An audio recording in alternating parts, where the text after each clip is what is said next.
Oh, okay. Oh, so this ain't. Not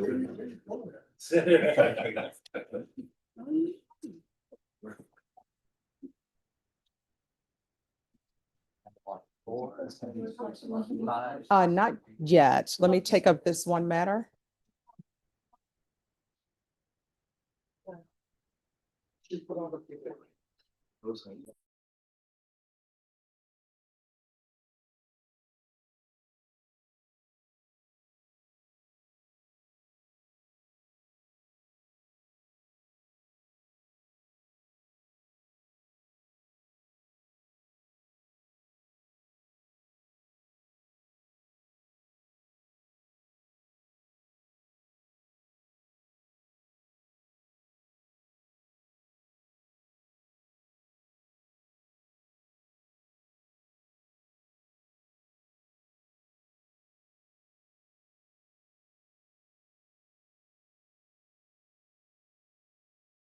Brandon Brady for the state. For the defense. Leland McCray on behalf of Mr. Ross, who's standing in front of me. All right, and Mr. Porter, Yes, sir. and you're on this case as well, is that correct?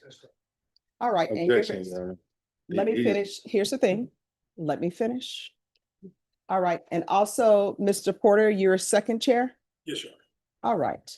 So, Mr. Ross, it's the court's understanding that you wish to proceed pro se, is that correct? It is correct. All right, you want to raise your right hand for me? Do you solemnly swear or affirm the testimony you give will be the truth and nothing but the truth, so help you God? Do. All right, you can lower your hand, state your name for the record. James Ross, All right, how old are you? 43, And what is your highest level of education that you've completed? second year in college. All right, are you able to read, write, and understand English? Yes. Are you under the influence of any type of alcohol, drugs, or medication? No. Have you ever been treated for mental illness or any type of cognitive impairment? No. Do you understand why you're here today? Do. And why are you here today? Being accused of aggravated robbery and attempting to defend myself against these charges. All right, do you understand that in felony cases, you have an absolute right to have an attorney? I do. And do you understand if you cannot afford an attorney will be appointed to you? Understand that. And you understand the attorneys that have been appointed to you are Leland McCray and Robert Porter as second chair. Do you understand? I do understand that. And do you understand that the appointed counsels are trained in the practice of felony criminal law and trial practice? Hard for me to tell. Now, here's the thing. I'm asking you questions, and your answers to my questions are going to be appropriate. We're not going to do this thing where we're saying disparaging things against each other. Do you understand? Yeah. So you understand that your attorneys are trained in felony criminal law. Do. And you understand that they're trained in trial practice. Do. And do you understand in order to be appointed to represent you, they have to have been approved for appointment levels at the level of first degree felonies? I do understand. And have you discussed with your attorneys your request to represent yourself? Have you discussed with both attorneys that you wish to represent yourself? I have, but before we get to that point, I gave him ample opportunity for, produce any type of defense for these charges, and he's done nothing. He's not. All right, just a moment.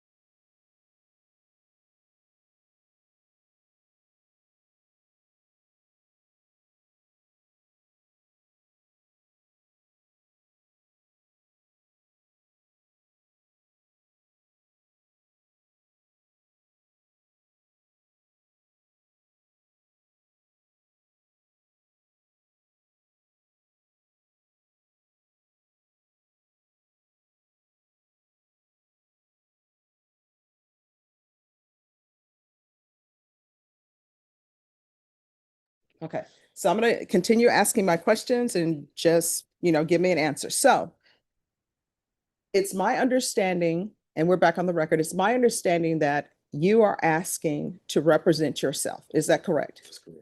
Okay. Did you inform your attorneys that you wish to represent yourself? Okay. Now, do you understand that if you wish to represent yourself, there has to be a written voluntary waiver of the right to counsel? Did you understand? I do. All right. And that must be in writing and on the record. Do you understand? I do. Has anyone threatened you, coerced you, or promised you anything that would cause you to waive your right to have counsel? No, but I have a question. Yes. So would Mr. Porter be still sitting in my second chair with Mr. McCray being relieved? Mr. McCray is not being relieved. Mr. McCray and Mr. Porter are co-counsels on this case.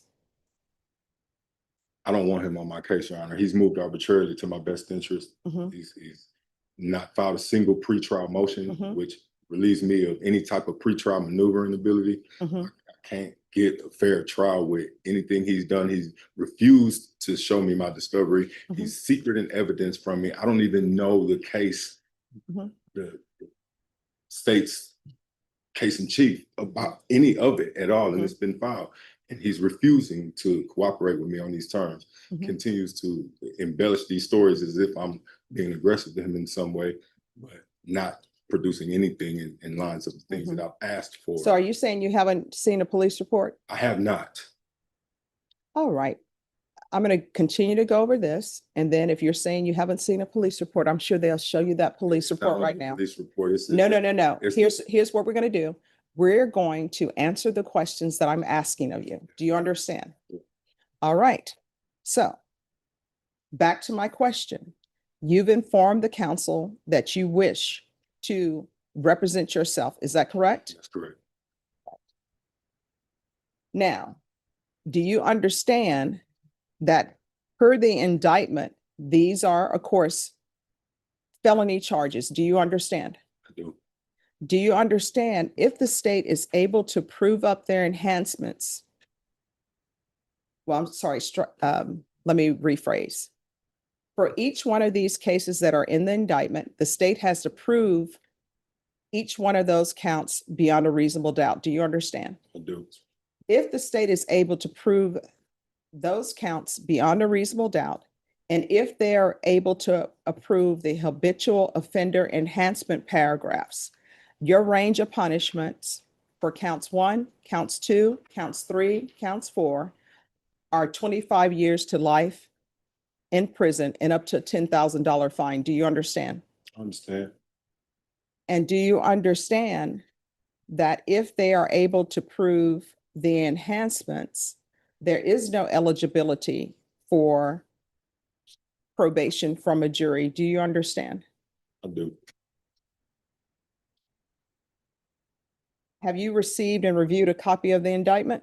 No, I have not. All right. Mr. Ross, I'm going to give you a copy of your indictment. And it says, according to Article 25.01, that the district clerk is supposed to. Well, hand that back to me. Thank you. Yaya, if you will please give him a copy of his indictment. Certified And copy let of the me- original. And excuse me, and let me explain something to you. When you have attorney that is representing you, He's not. the attorney will receive that, and the attorney will hand it to you, and that is through the district clerk. But we'll make sure you have that today. All right, do you understand what you're being charged with in the indictment? Do understand it. All right, But, do you understand the yeah. elements the state must prove? I do, and I object to the indictment. All right, I'm sorry? I object to the indictment. All right. But do you understand do you understand all of the elements that the state has to prove? I do. Do you understand the full range of punishment with regards to each charge? It's what you just explained to me. My question to you is, do you understand the full range of punishment? 25 months. So for the record, I'm taking that to mean that the defendant does understand. And do you understand you have a right to a jury trial? And if you choose not to have a jury trial, the state will have to agree to a waiver. of a jury trial. Do you understand? I do. Do you understand that there will be 12 jurors that will be sitting to hear the evidence in this case? And those 12 jurors must come to a unanimous decision if if they're able to. Did you understand? Do. Do you understand that during jury selection, there are available to you strikes and peremptory challenges? Do. Or die. All right, yes. Do you understand if you're not a US citizen, that you will be deported, denied naturalization and reentry? Do you understand? I do. All right, then the court will allow the defendant to represent himself. And I'm sorry, after hearing all of the court's questions and answering them, do you still wish to waive your right to counsel? As in, do I? Do you still wish to proceed do you still wish to proceed in representing yourself? I do. All right, then the court will allow you to proceed to represent yourself. There will be standby counsel. You'll need to sign the waiver. And once you sign the waiver, we will bring the jury in. We'll start with jury selection. He needs to sign. Oh, you're gonna send? I'll sign it. Finish reading it. All right, take this off.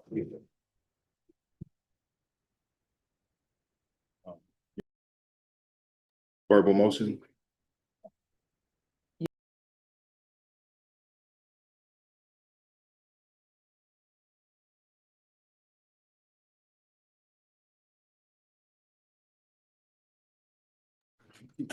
No, but they're done.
It's taking a while for Odyssey to kick in.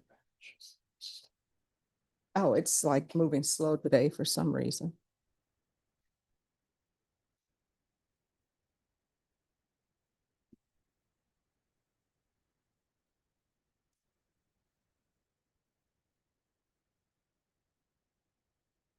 Mr. Porter, you had something? I don't know. Is it something with this case? Oh, let me see.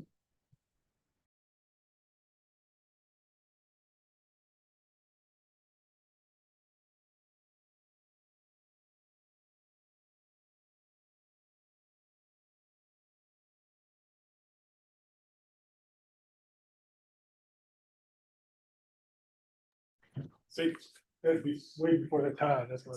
All righty. Yeah. All right, Deputy Laura?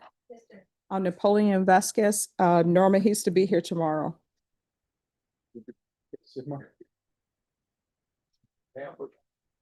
Just a moment.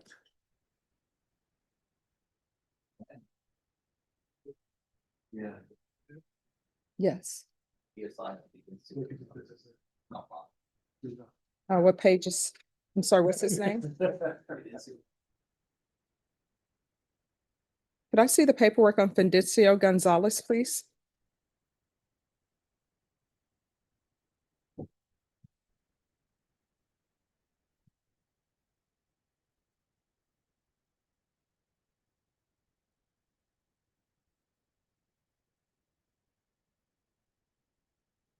All right, let's bring him in. Deputies, we're going to proceed with the sentencing on Findicio Gonzalez. No problem. Jeez. The jury coming in. Oh. Thank you.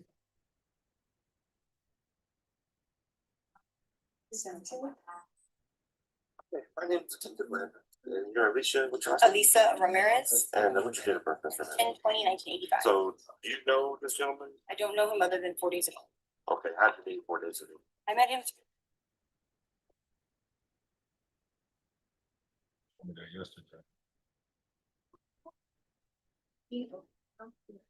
Okay, just give me 1 second. Let me do this and then I'll be able to take that up. And Norma, on that one, I believe it's Mr. Cox. If you could call him, please.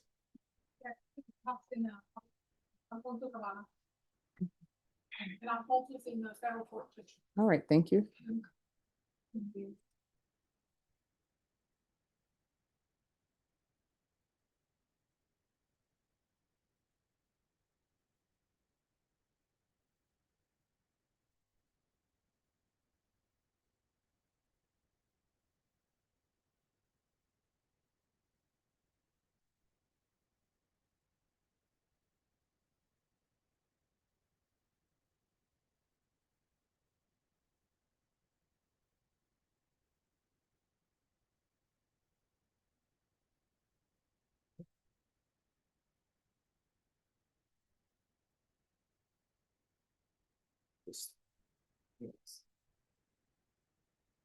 I'm gonna bring him up.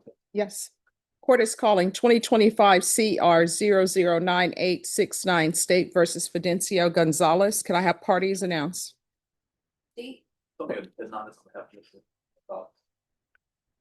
Think we have one list. And are you Mr. Gonzalez? You entered a plea to count 2. According to your plea bargain agreement, punishment is to be assessed at a cap of 10 years in the prison. There's a $2,000 fine. The state is opposed to your application, and they're taking in consideration 2025 CR 012507. Let me see. Was the PSI waived in this case? No, you're not. All right. Have both parties had a chance to review the PSI report? Any objections, defense? No, All right, state, do you have any witnesses? No, Your Honor. Defense, do you have witnesses? you have one. All right, call your witness. One over here.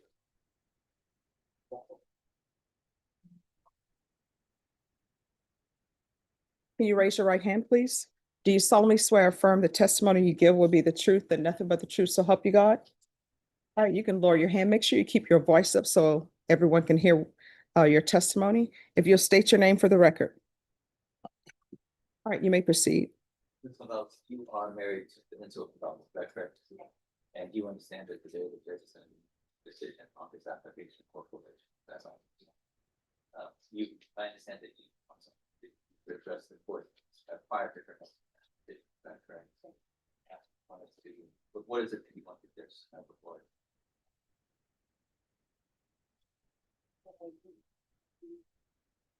This is mine. It has been kind of hard, but I still put, I'm in the community. It's a good clerk office. The pre-sentence investigation report indicates that you have certain form of condition. What is your? And how does that affect you? And you,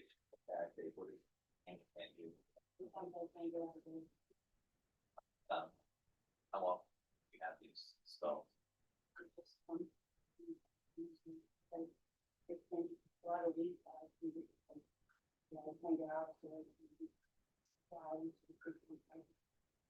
It's a regular weekly occurrence, right? So when you're unable to get out of things, who is it that assists you around the house with your son? What kind of things does he do?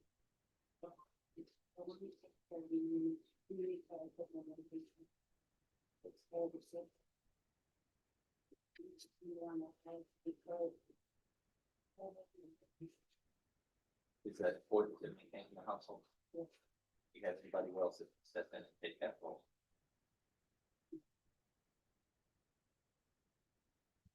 You understand that this year has problems with. You think if you an opportunity. Assistant in way you could. Good means driving into it.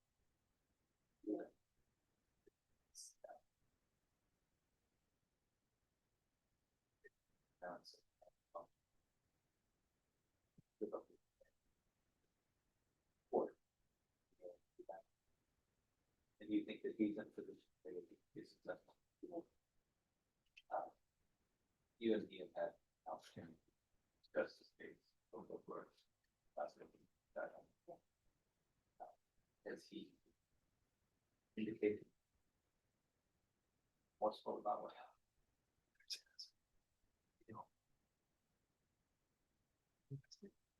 You could go back and change. You were present this once Kurt was out. It was just a whole lot of decisions. Pretty much set up. It's a bad bad.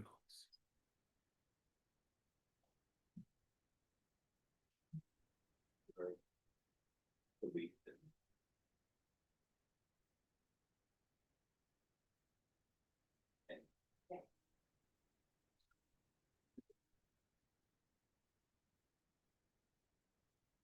absolutely. All right, before you cross off the record for a moment.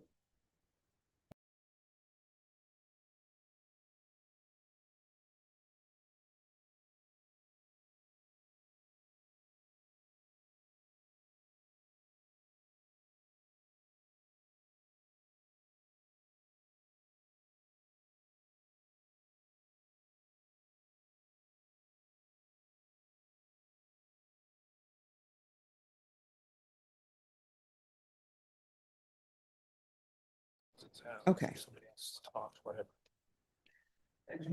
Okay, now I remember. All right, you may proceed. Hamilton Dolphin joins as I represent the seat of Texas. Well, you want to have standing. The first thing you gotta get on. We're married on the 11th conference. In this case, you don't. We see because some that was because we've said from around. Yes, yes. Would it surprise you to learn who the PSI officer that. So what Mr. Gonzalez told the PSI officer. Does Mr. Gonzalez have any dependents? What do you think that someone can do on both of them?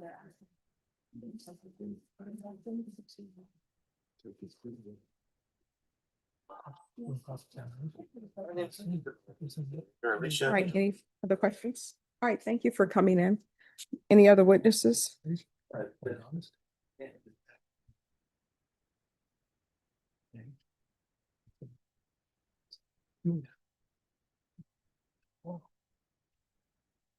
You got Mr. All right, you can come forward. Can you raise your right hand? Do you solemnly swear or affirm the testimony you give will be the truth and nothing but the truth, so help you God?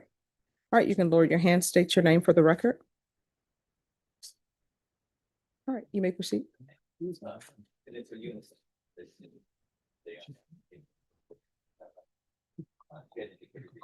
To address what part of that decision.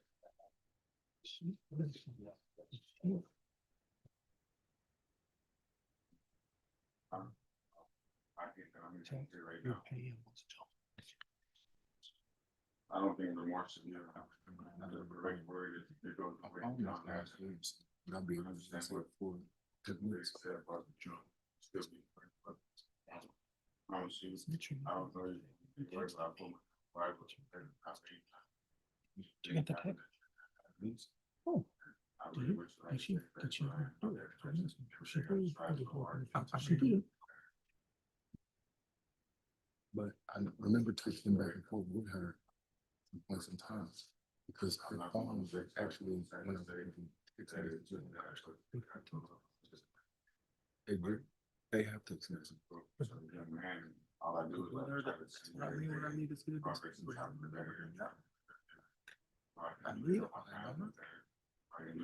Okay, so here's the thing. This is what I don't understand, and I want to get to the crux of the issues. I don't understand how you say you've been to prison, you learned from that, and now we're here with somebody being hit over their head with a bottle, and it's an elderly person. Right. So explain. You just think about a couple of things. I was just, Like it's- it really- honestly, I was just trying to get. Communication is key. Which is the-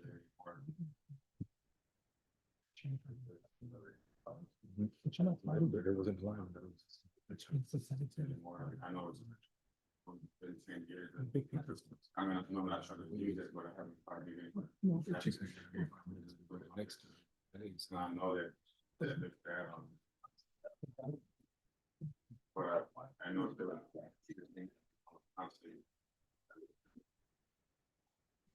But in the police report, you know what it says?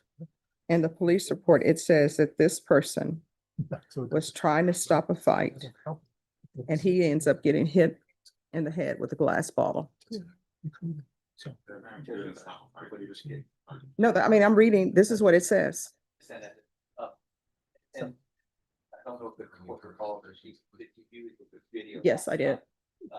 In They that don't video, like it, they're gonna get a check. what you'll see is the complaining witness goes outside a door to where the NCO and his family are. He then comes inside and he's just standing at a table. Hmm. And then there's a rush to go run over there. He's not involved in separating it from something. So I think there was a full on stuff going on that day and there was a separate incident going on. Oh, now I know there's a separate incident. I remember this. There's a separate incident. There's a shooting involved and there's all of this other thing that's going on. I understand. When Okay. And she'd say, bring it up the to me. NCO months, Right? for the Cruz, Not with table. he's not, the Cruz is not separating it or something. But the video shows of pulling the Cruz back into what he's initially trying to go outside.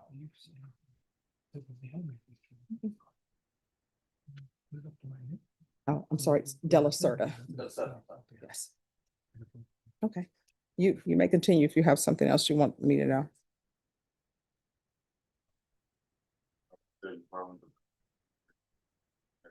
Single thing, so. Subscribe to what it might, I apologize. They never paid you the Yeah, I did 3 times. Does that help you? Okay. I was really, Actually, hurt. I mean, that's enough. Do what I've been trying to do. My family. Well, see, here's the thing. People always say their family needs them, but they don't think about that beforehand. That kind of, I'm not trying to go against everything you think. Was about that happened, I shouldn't have happened. Do everything to figure out, anything that ever happened, like off camera where nobody has seen. I'm the one always trying to know why we're going so walking away from that big. Very important and different. That's never happened. State any questions? Mr. Gonzalez, you would agree that you've been on probation? Correct. Well, in 2007, you were on probation for a theft, is that correct? Part of it is. It's a question. You can't recall. Okay, would it surprise you to learn that you were put on deferred adjudication and that probation was later revoked? You can't remember? I'll get up and- Was that juvenile? I've grown up a lot. I've grown up a lot. I was 16, 17, I was just one. And then in 2009, how was it given? Okay, and you recall the convicted in your life? I was in jail, so I was in prison already. Okay, and then again in 2007, you were sentenced, is that correct? That was for all the same thing, at the same This- time.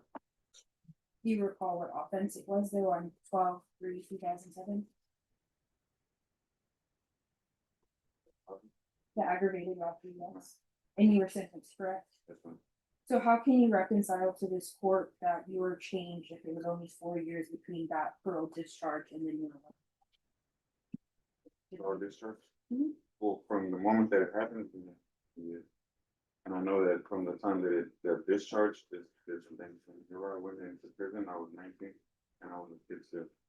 And whatever that I went through, I grew up and I'm not that same person anymore. I'm a adult. I understand everything that's going on and that's why I try to stay away from the problems. I'm just trying to just build my life and build a family, and that's it. I don't never want to be in this program. I never imagined myself being here again ever in my life. It makes me sick.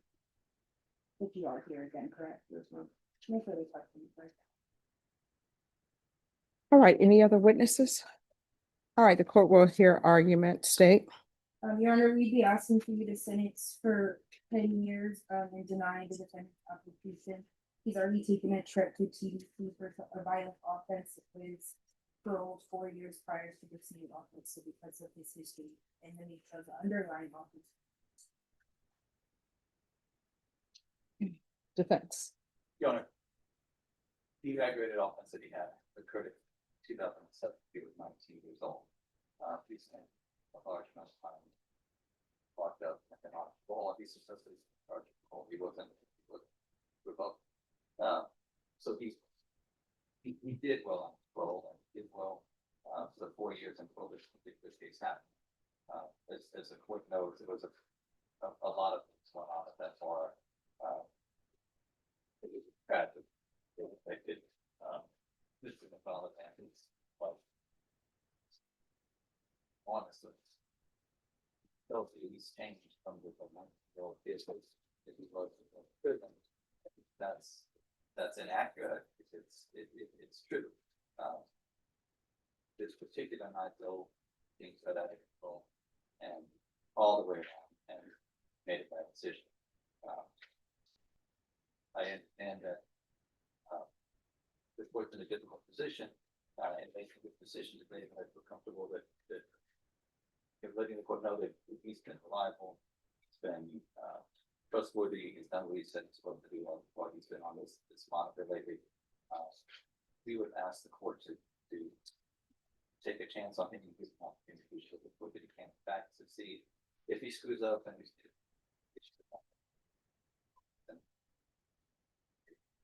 but I don't believe that's going to happen. He and his family will position successful. All right, this is what I'm going to do. I'm gonna have you come back here tomorrow at 9. Attorney, you need to be here exactly at 9. And at that time, I'll give you my decision. All right. Thank you. Ms. Ferguson, if you can give them a reset form for 9. Thank you.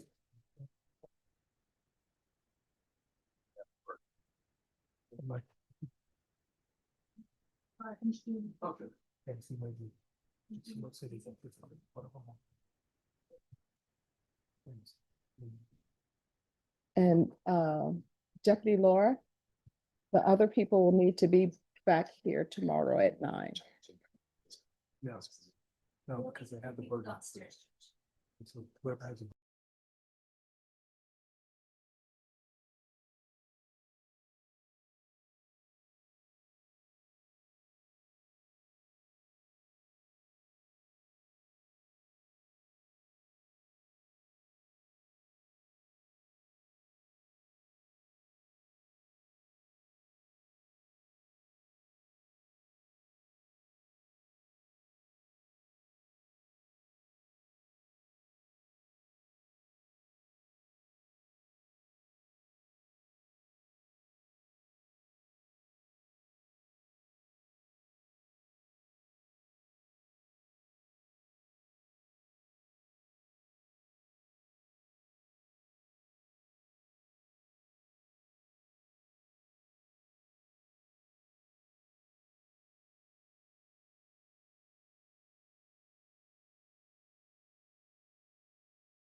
State versus James Ross.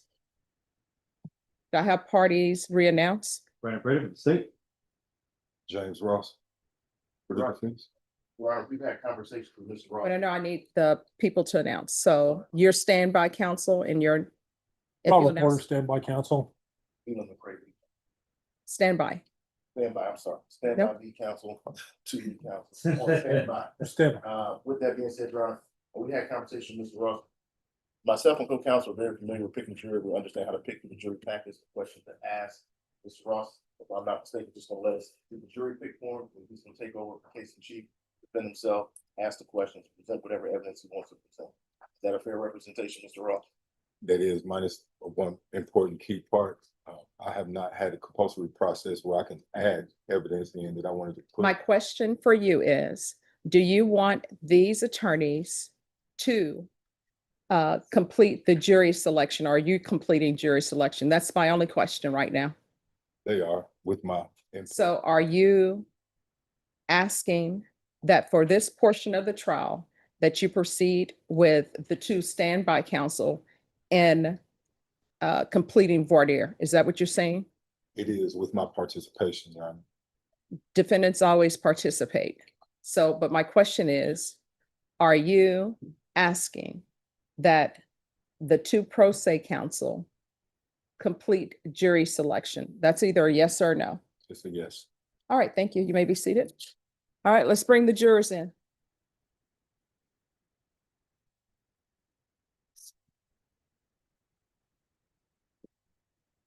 Stand up for me.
Yeah. Yeah.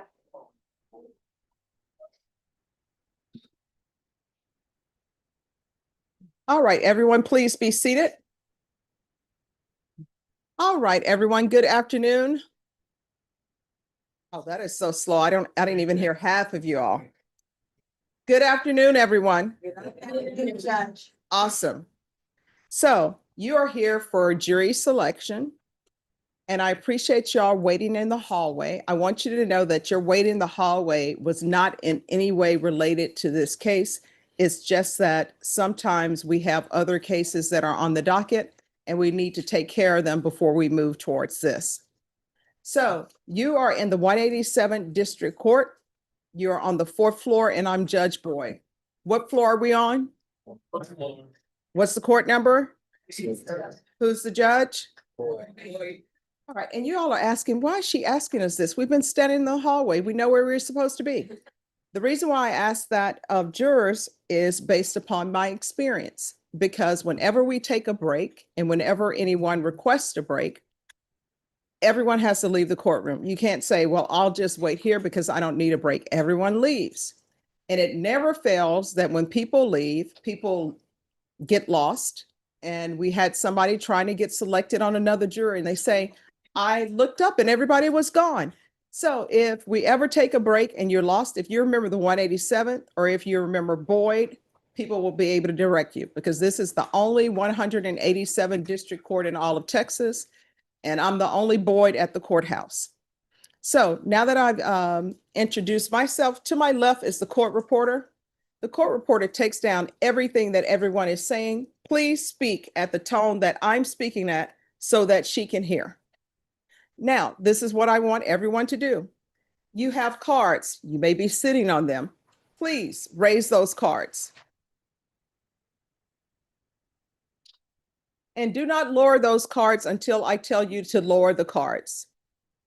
Whenever you have something you want to say, whenever somebody asks you a question and you want to respond to those questions, raise that card.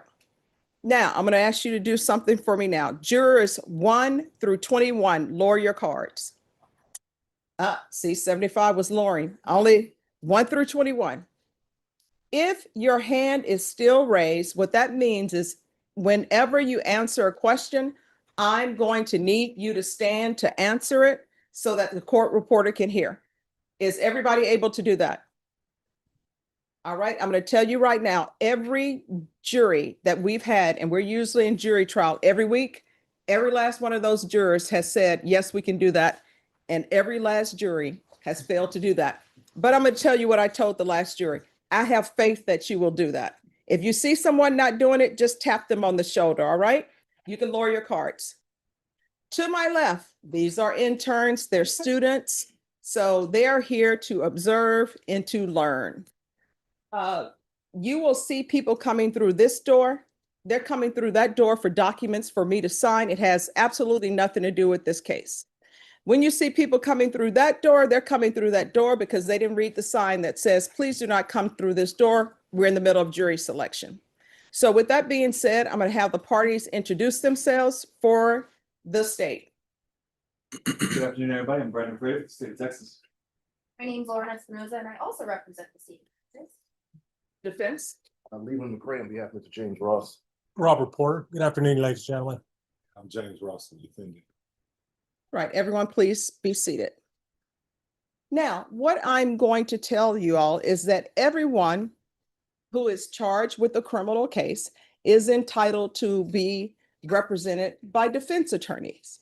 Sometimes you will have people who will say, I want to represent myself. In which case, when that happens, there's usually standby counsel that is still there to provide any advice if someone who's accused of a crime wants advice. Does everyone understand? Yes. So in the United States, people who are charged with criminal cases are entitled to attorneys. In this case, Mr. Ross has made the decision that he wants these two attorneys to complete the jury selection, which we call voir dire. And then after that, he may decide that he wants to proceed representing himself. Does everyone understand? Yes. Is there anyone here who's going to hold it against Mr. Ross if Mr. Ross decides that he wants to represent himself? Okay. Now, everyone who has a felony criminal case charge, they are brought to court by what's called an indictment. And an indictment is just a document, and that document is to tell someone what they're being charged with so they'll know. It would be a sad state of affairs if you're charged with an offense and everybody wants to keep it a secret and you don't know about it until you hear witnesses come in. So raise your card if you have ever had a traffic ticket. All right, now I will say something about this group. This is some of the worst drivers we've had. All right, you can lower your car. So I've had a traffic ticket before. It was when I was 19. So here I am, 21 years old. And it's just, you shouldn't laugh that hard. You should say, oh my gosh, she's super intelligent. So what ended up happening when I received my traffic ticket is you got pulled over. And that was back in the day where they just had paper with carbon paper and they write down what they're saying you did and they hand you a ticket. That when you are pulled over, and let's say hypothetically you're pulled over and let's say they say you ran a stop sign. So the officer pulls you over, and I think now they have some kind of electronic device and they print it off to you, they give it to you. When you accept that, you're not saying, yes, officer, you're correct, I ran a stop sign. That piece of paper is to let you know the officer is saying you ran a stop sign. This is where you need to go to answer for the officer's allegation, and usually that's on Frio Street. So an indictment is the same thing. An indictment is saying, this is what you're being accused of, and if you want a jury trial, this is where you need to be. But it is not evidence of guilt. It is not evidence of anything. It's just a piece of paper to give someone who's accused notice of what they're being accused of. Does everyone understand? So with an indictment, you're not allowed to hold that against anyone when they are here by an indictment. You are not allowed to consider that as any evidence whatsoever. Does everyone understand? Yes. Just think of the indictment as a document for someone who's accused. It's for them to review, for them to know what they're being accused of, but it's not to be considered by you in any way whatsoever. Does everyone understand? Yes. Is there anyone here who's going to hold it against Mr. Ross because he's here under indictment? Is there anyone here who's going to consider this indictment other than just a piece of paper to give him notice? All right, the next thing I want to talk to you about is hypotheticals, right? The state nor the defense, they're not allowed to tell you what they think the facts are in this case. You will only learn what the people think the facts are in this case if you're selected to be on the jury trial and evidence is presented. So when the state speaks to you, when the defense speaks to you, they're speaking to you in hypotheticals. So don't be like Mrs. Kravitz and Bewitched and say, oh, that's what this about. No, it's not. You just listen to their hypotheticals. So you've watched Bewitched. Other people, I guess, they never watched it. All right. So the other thing I want to talk to you about is the charge in this case. So there are 4 counts. Count 1 is aggravated robbery. Count 2 is aggravated assault with a deadly weapon. Count 3 is aggravated assault with a deadly weapon. And count 4 is unlawful possession of a firearm by a felon. Now, in Texas, usually, and in this case, one of the ranges of punishment is always up to a $10,000 fine.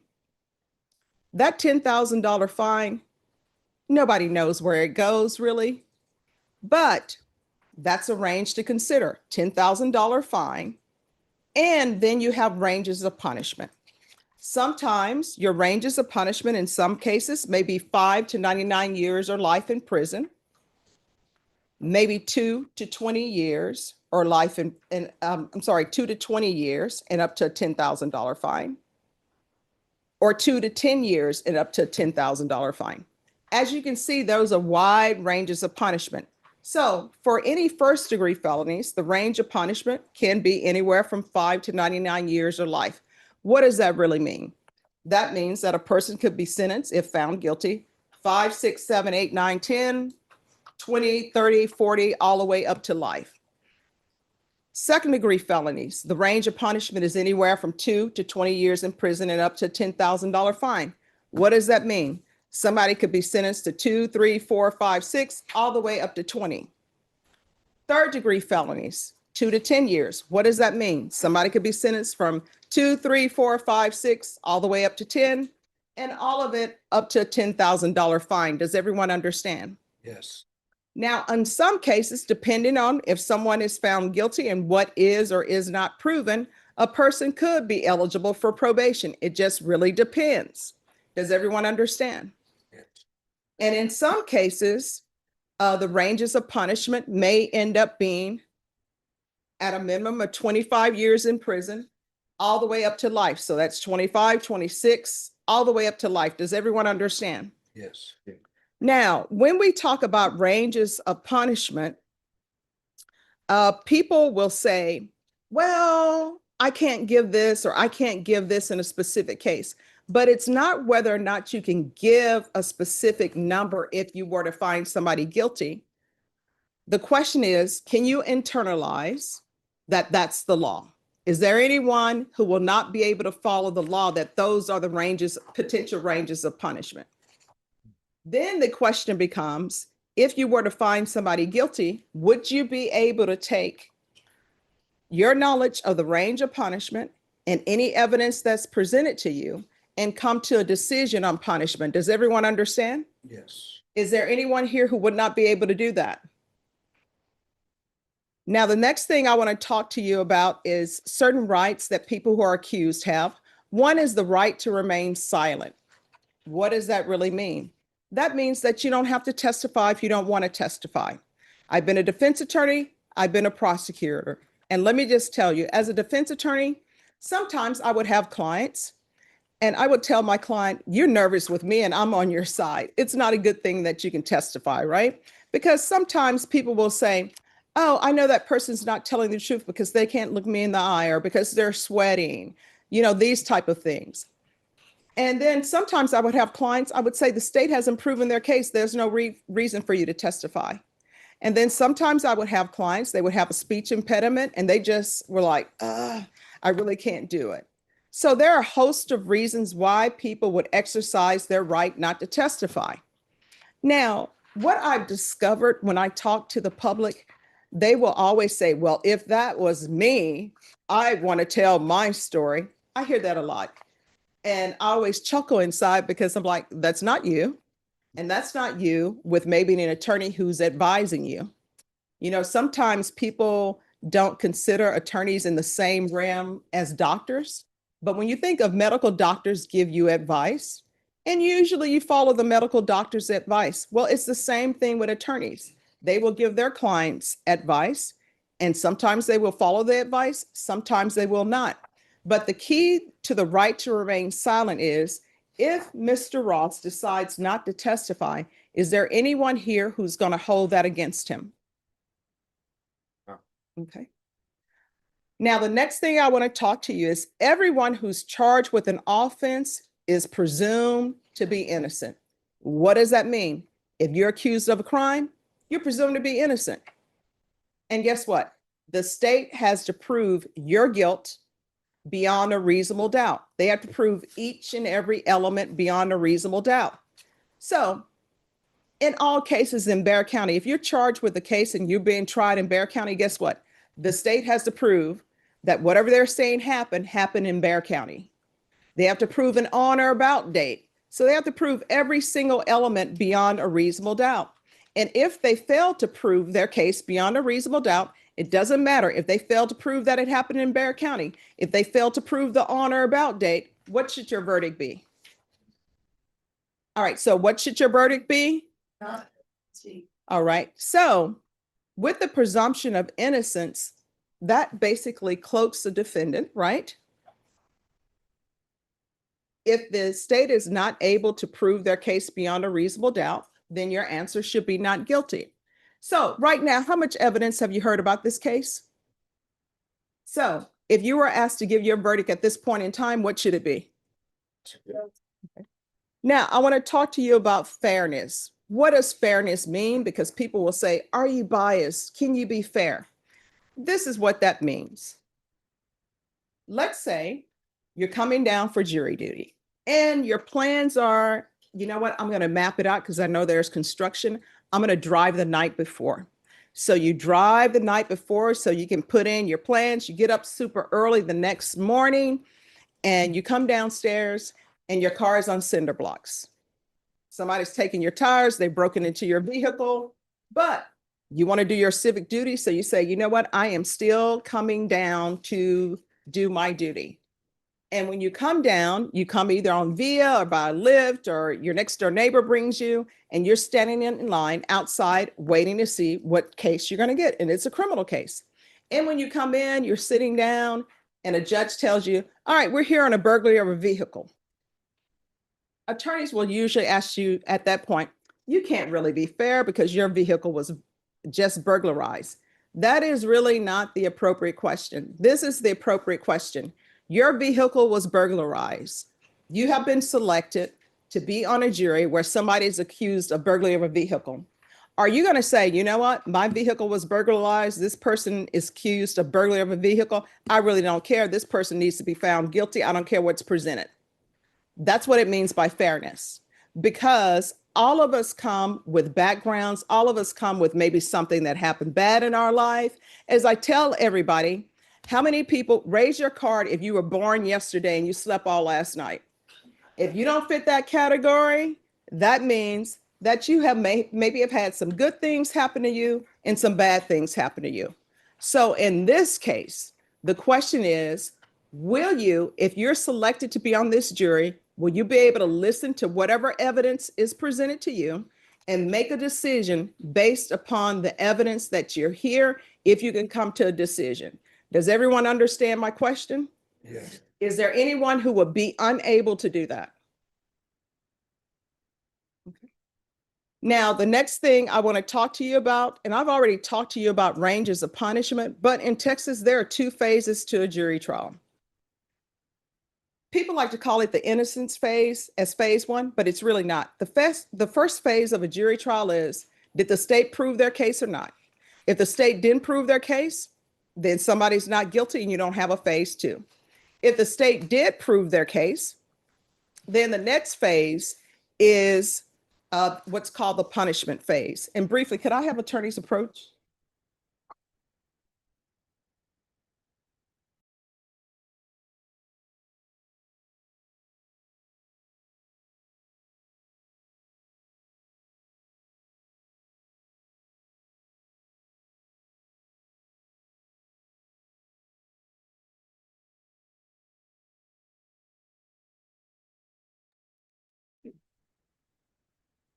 All right, so if somebody is found guilty, then you have the next phase, which is called the punishment phase.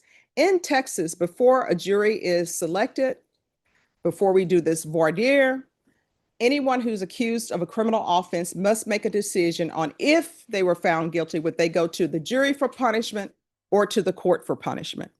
And in this case, if they were going to the court for the punishment, it would be me, or they could make the decision to go to the jury for punishment, which would be whoever would be on this panel. So in this case, Mr. Ross has decided if he were found guilty, the jury would decide his punishment. Does everyone understand? And it's the law that he needs to make that decision before jury selection. Now, by making that decision, that doesn't mean he's saying he's guilty. It's just the law that he needs to make that decision. Is there anyone who's going to hold it against him for deciding that if he were found guilty, the jury is to decide punishment? And I've already talked to you about the ranges of punishment. Next, I love languages. I think languages are beautiful. When I was in undergrad, grad school, and law school, There were some people who were from different countries. They spoke no less than 6 languages. Me, I'm not supposed to be in Texas. I'm originally from Louisiana. You can tell when I have to say words like oil and soul. I was not supposed to be here. I was supposed to be retired at 22. I'm supposed to be living in Paris. That's why I took French. When my friend Tanya was like, Stephanie, let's take Spanish together. And I'm like, I will never use it. Why should I take it? So I'm slowly learning it. But raise your card if English is not your first language. And just please keep your card raised until I call your number. So we have 12, 13, 20, 23, 31, 35, 43, 44, 47, 56, 70, and 75. And number 7, you have yours up as well? All right, 7. What is your first language? Spanish. Have you been able to understand everything? Yes, ma'am. Thank you. Number 12, first language. Spanish. Have you been able to understand everything? Today, yes. All right, thank you. Number 13. Have you been able to understand everything? All right. Number 20. First language.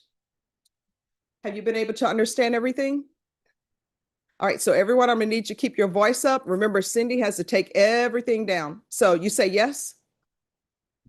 All right, thank you. 23. Have you been able to understand everything? Yes. Thank you. 31. Yes.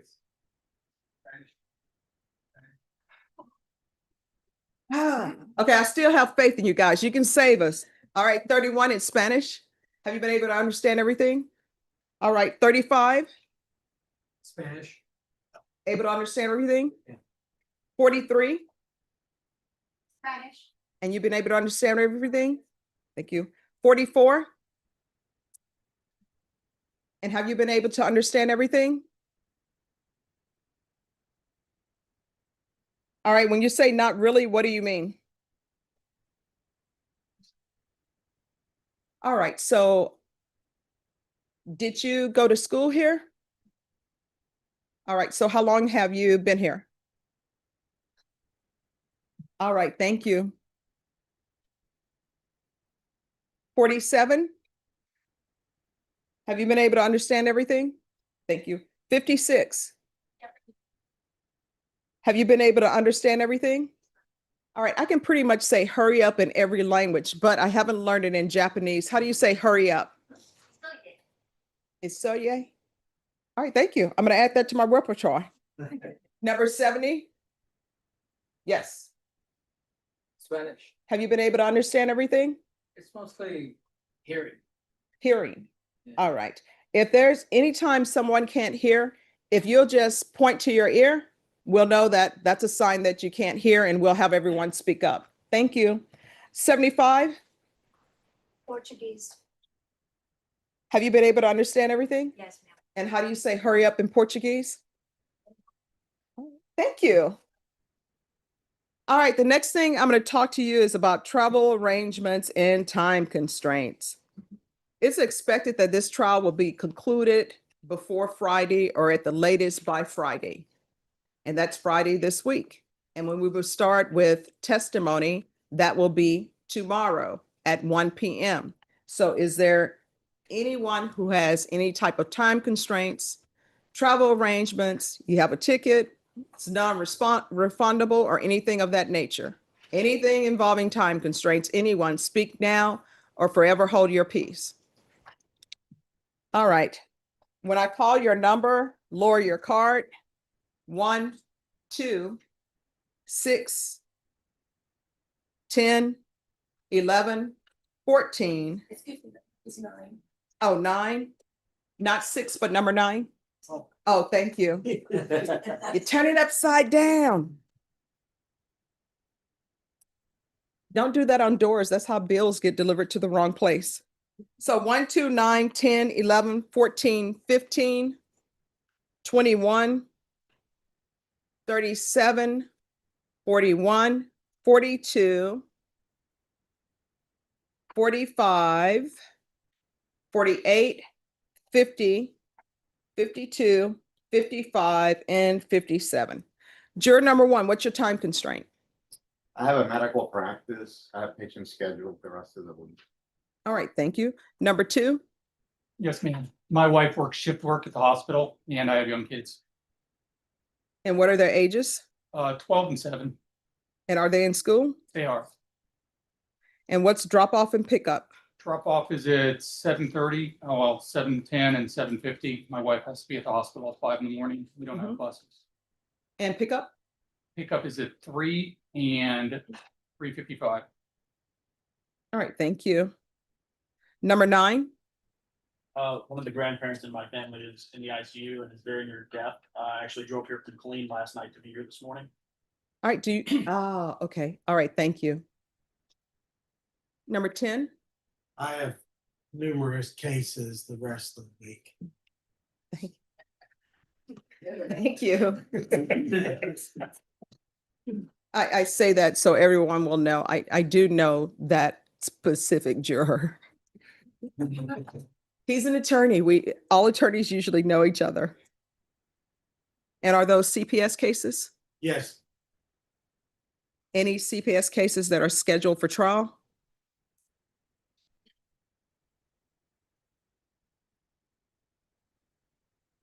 I'll look through. All right, we'll come back to you, but just let us know if there are any CPS trial cases scheduled from now till Friday. Number 11,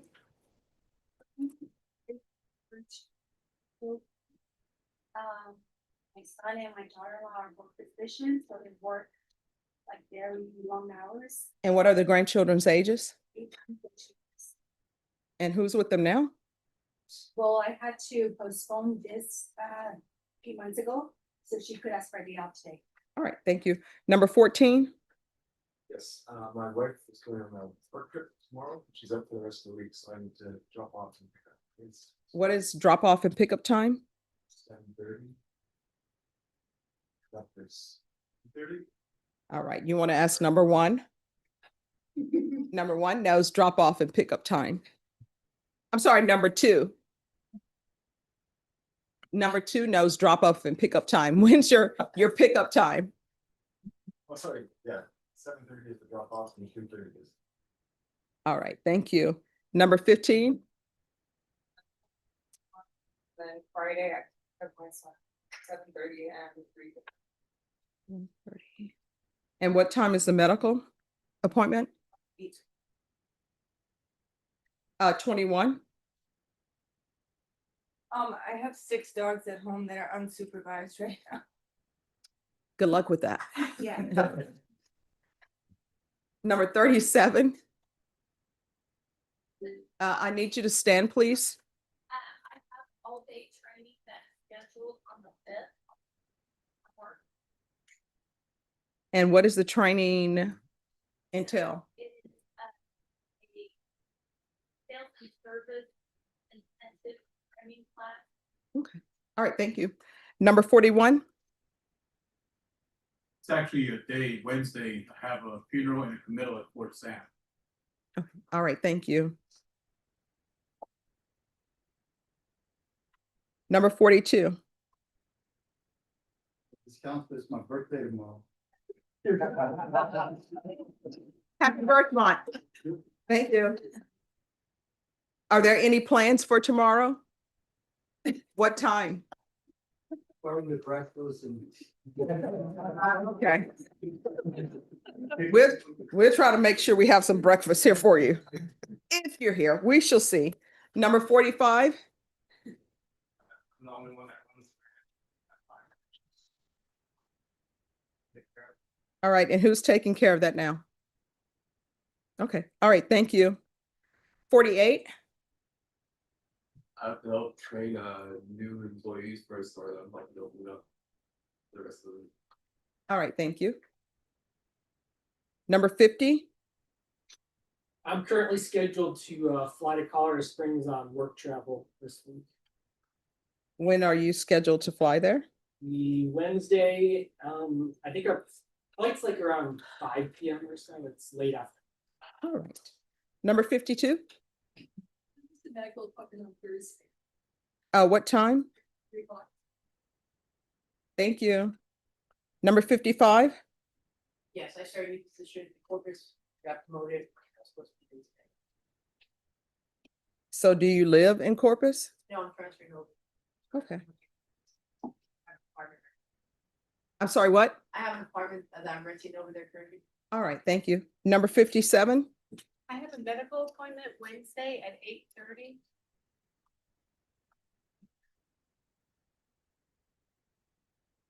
All right, and then number 10, do you have jury trials?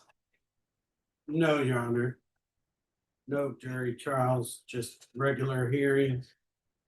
I do have a medical appointment at 8 a.m. Thursday, but that'll be quick. All right, thank you. Number 12. Oh, I live with my boyfriend. He has the legal custody of his 6-year-old. He doesn't have family here. I pick her at school every day at 3:30. All right, You don't have any, I know the guardian or anything, but I change. I live with her. I have to help her with the homework, okay. All right, thank you for letting us know. I have a question. Yes, what is your number? What is your number? Sir, Yes, what is your question? just a question. I'm working at Tracy Kenny and I have my schedule for, I believe the rest of the week. Mhm. If I have to be here, you give me a letter or something Yeah. for them? Okay. Yes, thank you. Yes, Question. I was denied. I take and care your of my number children. 18. 18. I take care of my 2-year-old granddaughter. My daughter works, so I take her from 7 in the morning till about 5 in the afternoon. But I was told that I couldn't claim that. So is that correct? Mhm. Well, we will see. Okay. All right, so here, Because I filled that in and I got the denial. all right, so see, now we're, Okay, so since they were saying figured I'd ask. Okay. Now we're at the point where people see that nothing happened to anybody for raising their card. Now everybody wants to raise their card. So 24. I was denied. No, not you, 24. Oh, Just give me one moment. 35. Ma'am, there's a Friday time frame, time that was, mentioned, it would conclude by which time? Can someone rephrase that? Because I realize I have a medical thing right now. All right, what time is your medical on Friday? Dental procedure at 2 o'clock. All right. All right, thank you. All right, so everyone, we're going to take a short break. This is what I need you to do. Look to your left, look to your right. You're responsible for that person being back in line. So everyone, before you start running for the exits, 1, you need to leave your numbers behind. 2, I'm going to want you back here by 3:55. Does everyone understand? Yes. All right, everyone, please rise for the jurors.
Please be seated.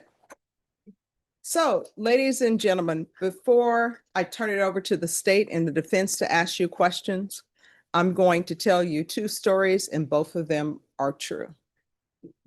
The first story I'm going to tell you is really about jury service, right?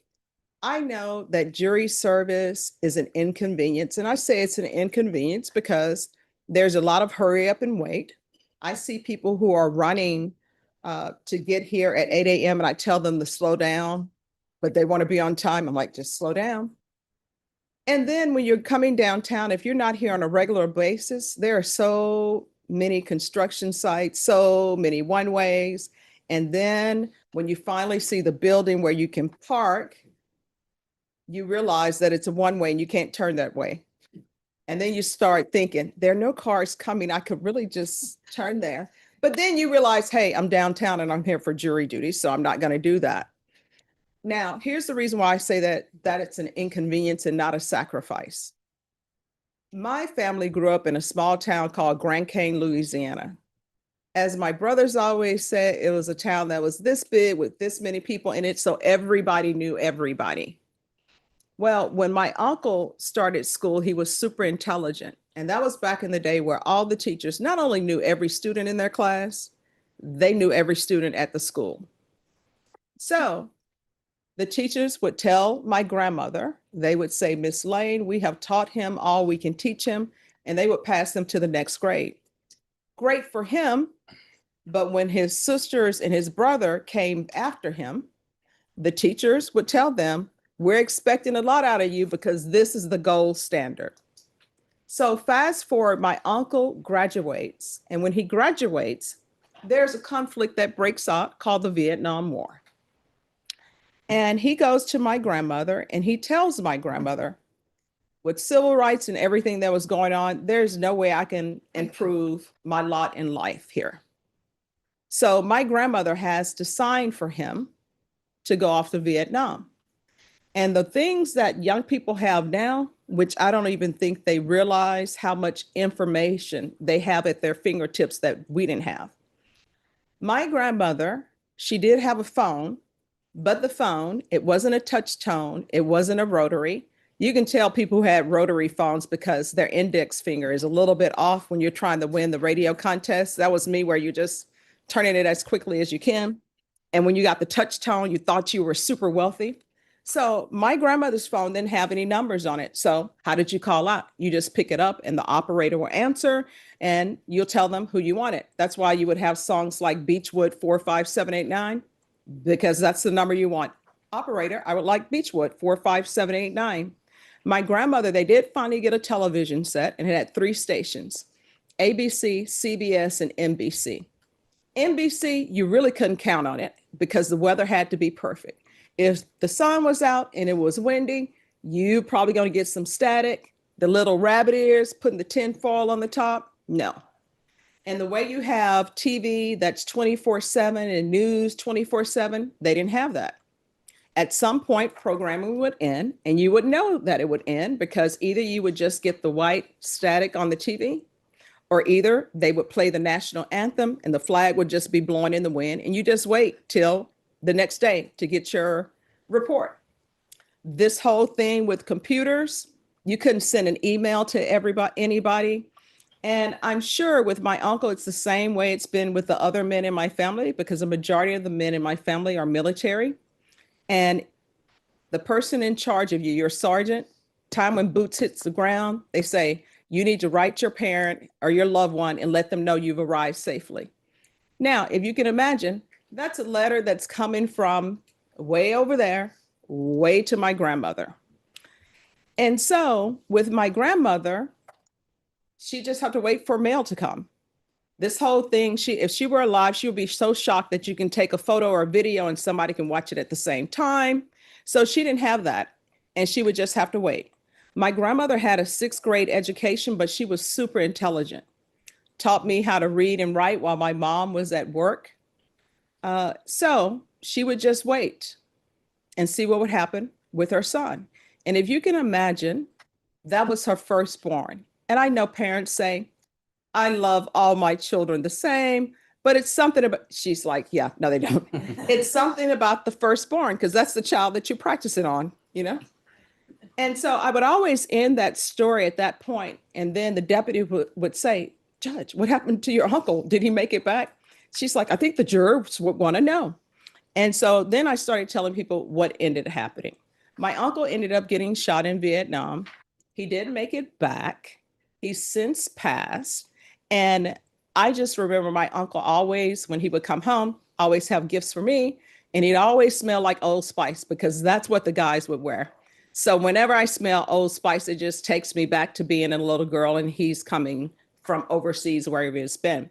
So I tell that story because your country is only asking two things of you. Your country asks you to pay your taxes and to serve on a jury once in a blue moon. It's not even once every 3 months. Raise your card if you have ever served on the jury and heard testimony. So that is 10, 15, 21, 22, 27, 32, 33, 41, 42, 43, 44, 46, 51, 60, 67, 69, and 73. Of those who raised their card, raise your card if the jury that you sat on was for a criminal matter. So that is 51, 33, 27, 21, 46, 60, 67, and 73.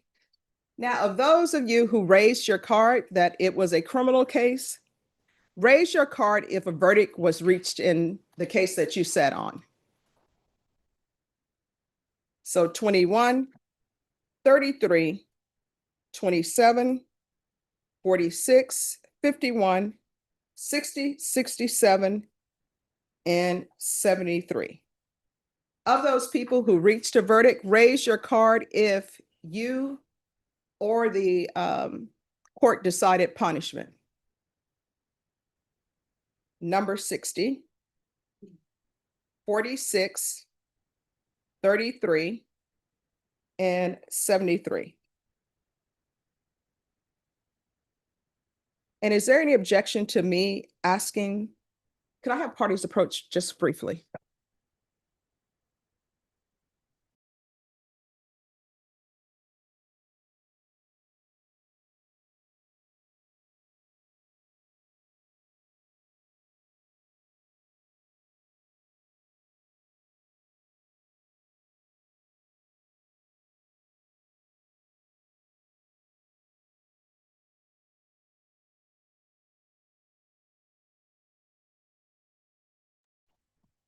All right, now, the next thing I want to talk to you about is another story. It involves one of my classmates from law school. My classmate had jury duty, and she decided to practice civil law. No offense to civil attorneys, but if you're not doing CPS cases, you're rarely in trial, right? So she said, Stephanie, I have jury duty. Let's have lunch. I'm thinking great, because you know you have those friends from school who become like sisters and brothers, and it's like no time has passed. So we're having lunch, and I ask her, how's jury selection going? She tells me it's going fabulous. And I'm like, why would she say that? And now that I'm judge, I'm like, how could it be fabulous? You're not having jury selection with me. So she tells me I'm not going to be selected. And I'm like, what do you mean you're not going to be selected? She's like, oh, it's just like in law school. I got my head down and I'm not answering any questions. So I started laughing and she said, what's so funny? I said, we will be able to have lunch every week. So other than raising a card saying, please select me for this jury, the easiest way to be on a jury panel is by remaining silent. And I tell you that because the state and the defense, they each are going to have 40 minutes to talk to you. That's it. They don't have time to come to your house for dinner and to get to know you any better. They only have 40 minutes. So make sure you answer their questions. And with that being said, I'm gonna turn it over to the state. Thank you, Judge. May I proceed? Yes. All right. Afternoon, y'all. How y'all feeling today? I feel y'all. I get it. That's like the second one of these giant tall boy coffee things I had. I got a 3-year-old right now, and he is not sleeping his nights. I'm getting like 3-hour naps every evening. And so if anybody's got an idea on how to like get him to sleep his nights, please tell me, because sleep deprivation is real. All right, so. Say again? If I could, I would, man. I draw a lot of Benadryl. All right, thank you, man. I appreciate it. All right, so let me introduce myself real quick. My name is Brandon Prater. I'm gonna be the first chair for this trial. Quick thing about me, let's see. I have been a sheriff's deputy, I've been defense counsel. I'm over here on the state side now. Basically, the only things that I haven't done are court reporter, because these little sausage fingers are way too slow. I'm gonna judge. Yes, I'm good. That's gonna blame for later on. Not here, Judge. We're good. And I have not been on a jury. So y'all are gonna be able to cross out that little legal bingo card before me. So I am somewhat envious of y'all. All right, and Lauren is gonna be my second chair. I think this is like our second trial together. Not the overall. Oh, yeah, we're gonna have fun, absolutely. And then Leland and Robert, I haven't had the pleasure of working with them before on trial. I'm looking forward to see how things go. And Mr. Ross is gonna be representing himself in this case. So let's get to it. All right, quick tips. Judge already hit on a lot of these points, but I just want to reiterate. So this is jury selection. Basically, this is kind of like Planet Fitness. There ain't no judgments here. We want to know y'all's truth. This is our one chance to get to speak with y'all. We ain't gonna be able to have y'all over to our house or over to y'all's house to have dinner or anything like that. So, Wadir, actually, I'm sorry, that is the pretty proper French pronunciation. Down here in Texas, we call it Wadir because we got a little ye in our hall. So it means to tell the truth. And that is basically what this is all going to be. This is going to be you telling us your truth. And feel free to tell us if y'all disagree with us. Let us know that, because I want to know, Leland wants to know, Robert wants to know, James wants to know. This is the one time that y'all can talk to us and be like, hey, Brandon, I don't agree with that. Like, I think like this crime should be right, or I think that you should not be able to wear like a striped tie with a purple shirt. It's like, that's gonna hurt me a little bit, but like, hey, I'm gonna take your opinion and I thank you for giving it. Next one, Judge hit on this as well. Can I get into specific facts of the case? The only way you're gonna know the juicy facts and secrets of this is to actually get on the jury. So we're not gonna be able to talk about the specific facts of the case right here and now. Everybody cool with that? Yes. All right. And then last one, Judge beat me to this.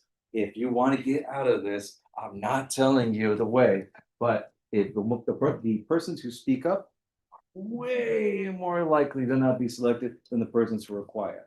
Because we don't know y'all, we don't have any reason to strike y'all, so y'all just walk right out that door. So I didn't tell y'all that, and we're gonna keep going. All right, so this is my defense side coming out, because I did defense before I went over to the state. So I want to make sure that Mr. Ross has a fair trial. That is his constitutional right. And Judge did it perfectly. Right to a jury trial. Anybody gonna hold it against James that he is invoking his right to a jury trial? No. Perfect. He has the right to remain silent. I think Judge already asked you all that, and everyone's like, yeah, we're not gonna hold it against him. Okay? Right? And then the presumption of innocence. Right now, I'm the state side, so I got the burden. I gotta prove to y'all beyond a reasonable doubt that Mr. Ross did what I say he did. I've given you absolutely no evidence, no testimony, nothing. So the only verdict that y'all can come back legally is perfect. All right. Now let me ask y'all a few other questions, because this is kind of a tricky situation. So Mr. Ross has decided to represent himself. I think everybody said that no one's gonna hold that against him. Am I right? Okay. Let me ask you the other way, because we want a fair trial. Is anyone going to give him more credence, hear more brownie points? Like, hey, he's never done trial before. He's doing the best he can with what he's got. Is anyone going to give him more credence because he's representing himself? No. Okay, perfect. Because it's a fair trial. That means we don't give, we don't take. We're neutral. All right. So what are we here for? I think Judge already talked about the first count is going to be aggravated robbery. So this is going to be Brandon's quick legal lesson. Texas Penal Code 29.03. So a person commits an offense if he commits robbery, which is basically theft by force or threat of force. And the person either, one, causes serious bodily injury to another, or, and this is gonna be me talking about a quick legal lesson, whenever you see the word or, that means it's gotta either be one or the other. If you see the word and, so it's gotta be one and the other. You gotta have both or you got nothing.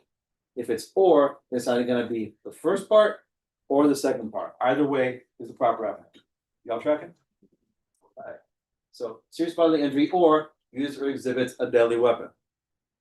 Second part, aggravated assault. Texas Penal Code 2202. A person commits an offense if the person commits assault, i.e., threatens or causes bodily injury, and the person either one causes serious bodily injury to the other, including the person's spouse, or uses or exhibits a deadly weapon.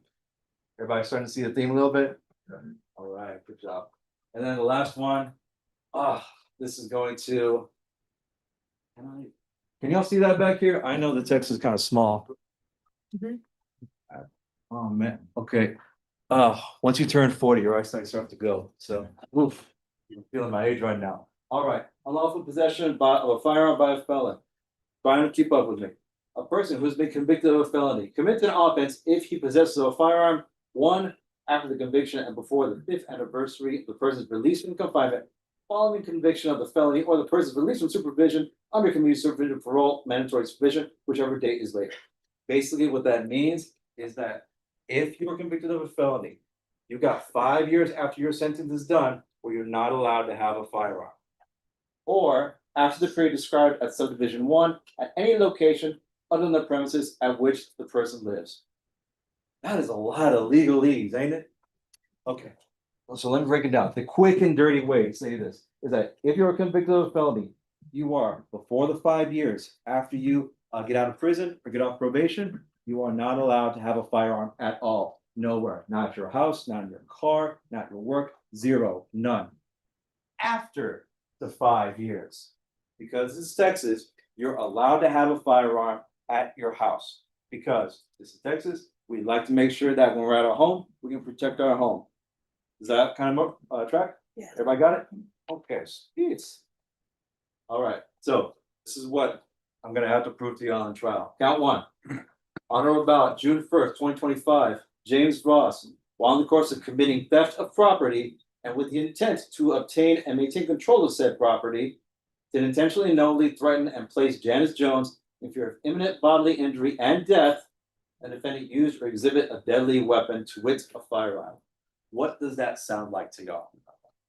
Which one? We had aggravated robbery, aggravated assault, and unlawful possession. Robbery? Are you absolutely right?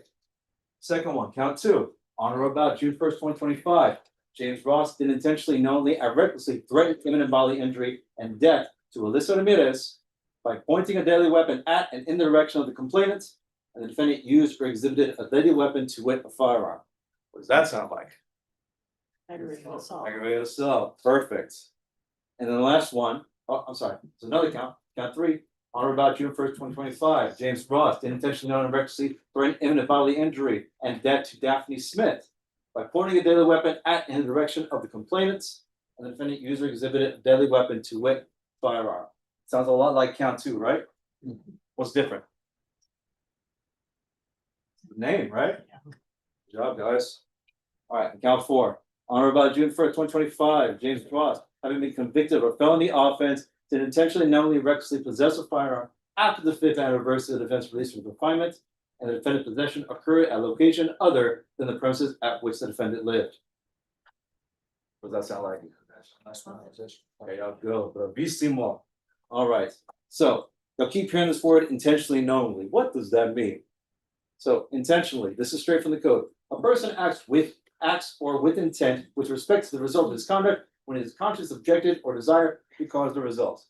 So let's say that I am working with Ms. Lauren. She is very upset with the way I am doing this. She points this stapler, i.e. a firearm, at me. She points it at me, she fires. Good sound effect, I like that. She points it at me, fires. Like, is it her intent to shoot me? Yes. Is there any doubt about that? No. Because Okay, so perfect. So that is intentionally. Now let's go to the other side. Let's say a person acts with knowledge with respect to a result of his conduct, and he is aware that his conduct is reasonably certain to cause the result.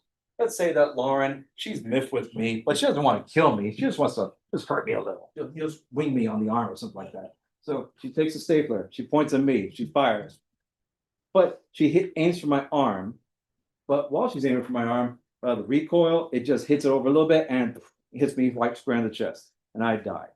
So she participated in that conduct, knowing that it was reasonably certain to cause a result. She knew she was going to harm me, just didn't know the extent of harm. Does that kind of jive with everybody? Yes. Okay. Thanks for that. Shouldn't be. All right, intent. How do we prove intent? Anybody in here a mind reader? Do we have a psychic, a medium? Damn, one day we will. Okay, so how do we prove what's on somebody's mind? Well, we look at what's called the totality of the circumstances. We look at the defendant's actions. Like, what did he say? What did he do? Because there is no way that we're going to be able to read the mind of someone else, but we can infer from their actions, from things they said, from things they did, from how they reacted to something, that was their intent. Everybody tracking? All right. You can infer from the facts presented. You do not have to leave your common sense at the door. Here's the thing. We want y'all to think. We want y'all to think outside the box and read in between the lines and figure things out. Y'all don't have to just check your common sense at the door. Y'all can bring your experience in. Y'all can listen to the evidence, and y'all can read in between the lines to see, like, hey, what's really going on here? So we want y'all to think. I want y'all to think. Okay? Deadly weapon. Let's see. Let's try this. Let's see. Who thinks that a car is a deadly weapon? Okay. Who thinks that a gun is a deadly weapon? What? A gun. So gun, firearm. Okay. Who thinks that a little porcelain baby Jesus, when I smash it over this table and I'm holding the jagged edge of y'all, is a deadly weapon? Yes. There's actual case law about that. I'm not making that up. Somebody used a little baby Jesus to commit, like, I think it was like assault. So, that's just all kinds of wrong, right? Yeah. So, what is that? Is that a pipe? Can a pipe be a deadly weapon? Yep. What about the dagger? The revolver? Noose? Candlestick? And yes, if y'all are paying attention, I took all these examples from the game Clue, so. So right here, little legal lesson, Texas Penal Code 107. Anything that in the manner of its use, intended use is capable of causing death or serious bodily injury, i.e. little porcelain baby Jesus. That if that in its manner and use can be used to harm someone or cause death to them by just like stabbing the hell out of them. It's like, yeah, that is completely a deadly weapon. All right. Let's see, beyond a reasonable doubt. I have the burden of proving it to you beyond a reasonable doubt. Now, what is the definition of proof beyond a reasonable doubt? That there used to be a definition, but legally there is no definition. What a reasonable doubt is up to y'all. And we're going to do a little demonstration after this. But I can tell you what it's not. It is not proof beyond all doubt. It is not proof beyond a shadow of a doubt. It is not proof beyond unreasonable doubt. It applies all of the elements of the case. And ultimately, if this case is proven to you beyond a reasonable doubt, by law, you must come back with the verdict of guilty. You must convict. So let's say y'all get over into the box. I do my case to y'all, and y'all prove it beyond a reasonable doubt. What is the only legal verdict that y'all can come back with? Exactly. Ooh, okay, all right. What's your jury card, man? Sorry, I didn't mean to like zoom up on you right now. All right. Juror number 64. Can you take a look at that picture right here? Okay, so that is a picture of a puzzle, right? Yes. Are there pieces missing? Okay. With those pieces missing, what is picture number? I'm sorry, you all need to speak up and she needs to stand so the court reporter can hear. An elephant crossing the road, and yes, I see the puzzle missing pieces. So you're saying it's an elephant crossing the road, Yes. but juror number 64, there are pieces missing. You don't have the whole picture here. Are you saying that even with not all the information, that you can beyond a reasonable doubt say exactly what that picture is? Is that what you're trying to tell me? Yeah. No, it's not your question. No, it's like, I'm so sorry about that. It's like my bad. Sorry. Yes, that is exactly it. Like, would it be reasonable to say, I don't have all the pictures, or I don't have all the pieces up there, so that could be a picture of a giraffe. Yeah, that could be a picture of a tiger. It could be a picture of me. Yeah, it is not reasonable to say that because you are allowed to extrapolate from incomplete information. You are allowed to fill in the gaps because it is unreasonable to say, I need all the pieces to know what that is a picture of. Does everybody get it now? Yeah, perfect. All right, so questions to ask yourself. Do I have a doubt? Is it reasonable? And does it go to the element of the case? If it's a murder and we're talking about whether the light was green or red, that doesn't really go towards whether he intentionally killed somebody. Does that kind of make sense? All right. All right, so evidence. Reality versus fiction. God, I wish that DNA and was everywhere and could have it back in like 30 seconds. That would be amazing. But is that feasible? Absolutely not. That ain't how the real world works. No way, no how.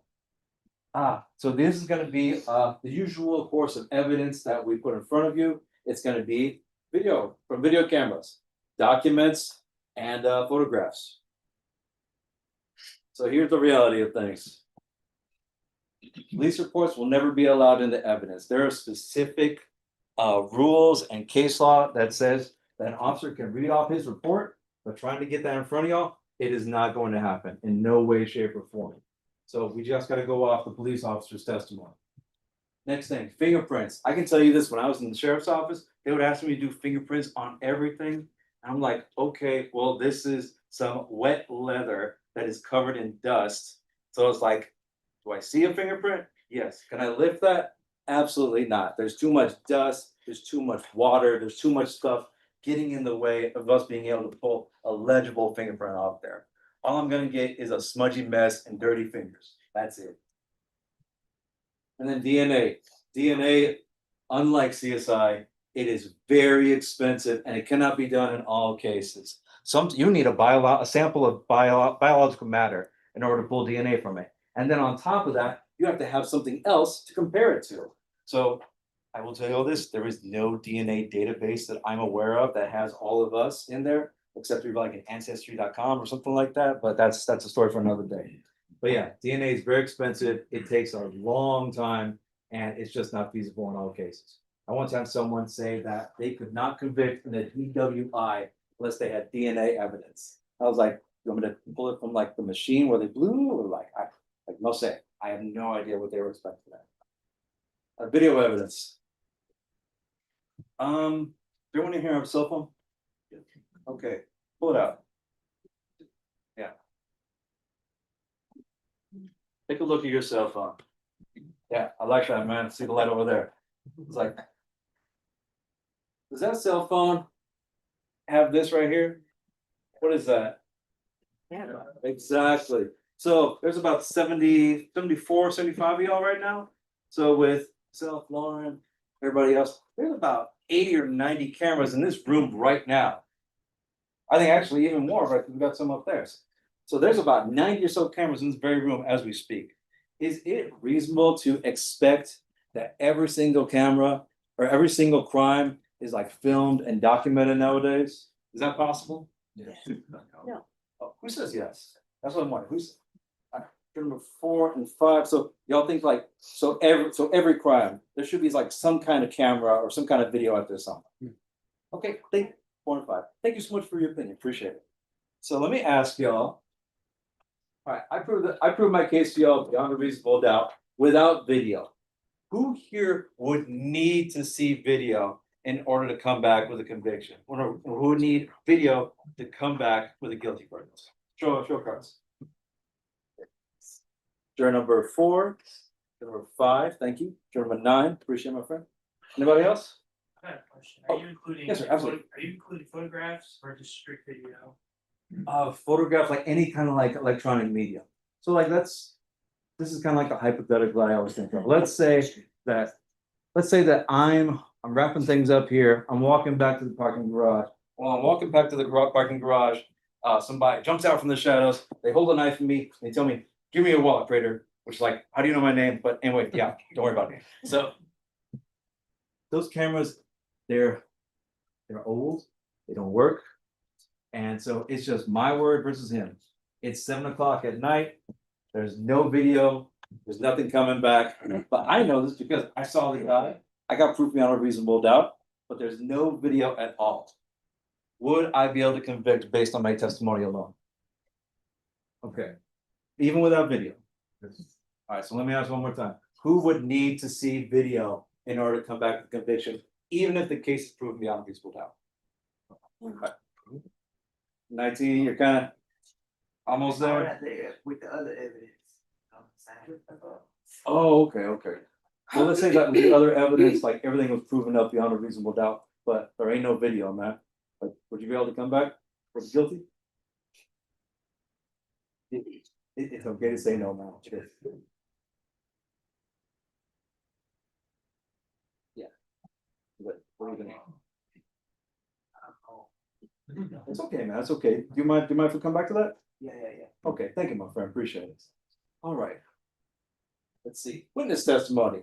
So just like photos, video, 911 audio, DNA, fingerprints, witness testimony is also evidence.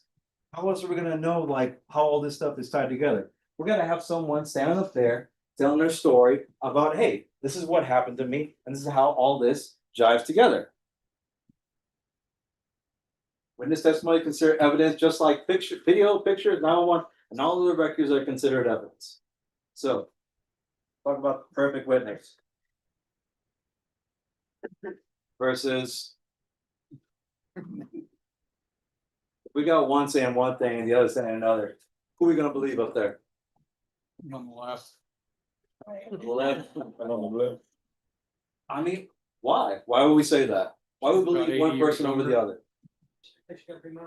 We have biases of what their appearance is. There we go, exactly. It's like, what was your number, sir? 41. 41, thank you, Connie.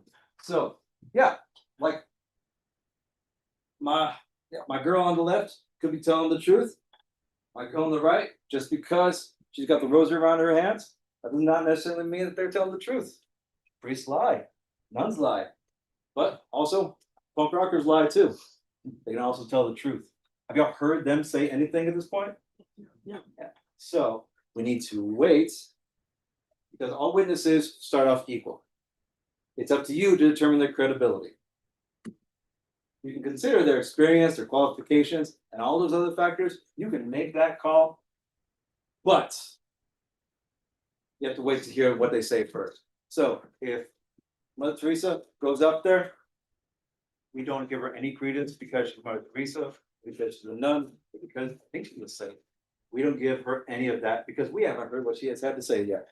We're going to listen to what she has to say, and then we're going to make our call whether we believe her or not. Same thing with my punk rocker chick. All right. Let me try this. Ooh, who in here is married? Who in here is married within the last 5 years? Juror number 63. How was your wedding day an important day to you? Okay. Tell me about it. I got married at the hospital with my Really? Congratulations. Let me ask you, okay, so it's kind of an important day, right?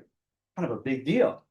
You would think that you would know, like you would remember every single little thing about what happened on a most momentous day, right? Okay. What's the name of the hospital? I'm sorry, I don't think the court reporter can hear. Speak up just a little bit. St. Luke. Okay. What's the weather outside? It was funny. Okay. How many bridesmaids do you have? No. What color was your dress? Your husband? Okay. What was he wearing? A tuxedo shirt and blue jeans. Nice, man after my own heart, bravo. What brand were the jeans? You don't know? Okay, his tuxedo, was it white on black or was it black on white?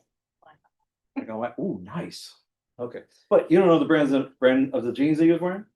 What about the shoes? What color were his shoes? White. You sure? Yeah. So if I call him up and I'm like, hey, bro. So his esposa is over here saying. So basically what I'm trying to get at is that it's a big day. It was a big day for you, right? Do you remember every single little detail down to like the exact point? Yeah, because do you have a photographic memory? No, I don't have a photographic memory. I don't even remember how I got here, to be honest. I get in the car, I show up here, I don't question it. But yeah, that's it. Thank you so much, Kirsten, for security. You can sit down. So yeah, it's a momentous day, but you can't remember all the details. Memories change. We kind of fill in gaps. I've heard someone say that memory is more art than a recording. It's like a painting. We fill in things we can't remember. We assume. We fill in the gaps and try and figure it out. Because photographic memory is rare. Who in here thinks that when you see something, you're able to take down every single little detail of it and retain it for like years on end after that? Yeah, good memory change after a while, right? Can things affect witnesses' memory? Like a head injury, fight or flight response. Adrenaline is a hell of a drug. Yes. Yeah, it will make you see and hear things a lot differently. When I was in the sheriff's office, I had a person who they could tell me the gun that was held to their head down to the serial number. And then I asked her, what the guy look like? Well, he thought he was a man. I was like, so you can tell me the gun down to the serial number detail, but you can't tell me what the person looked like that was holding it? I was like, nope. Why?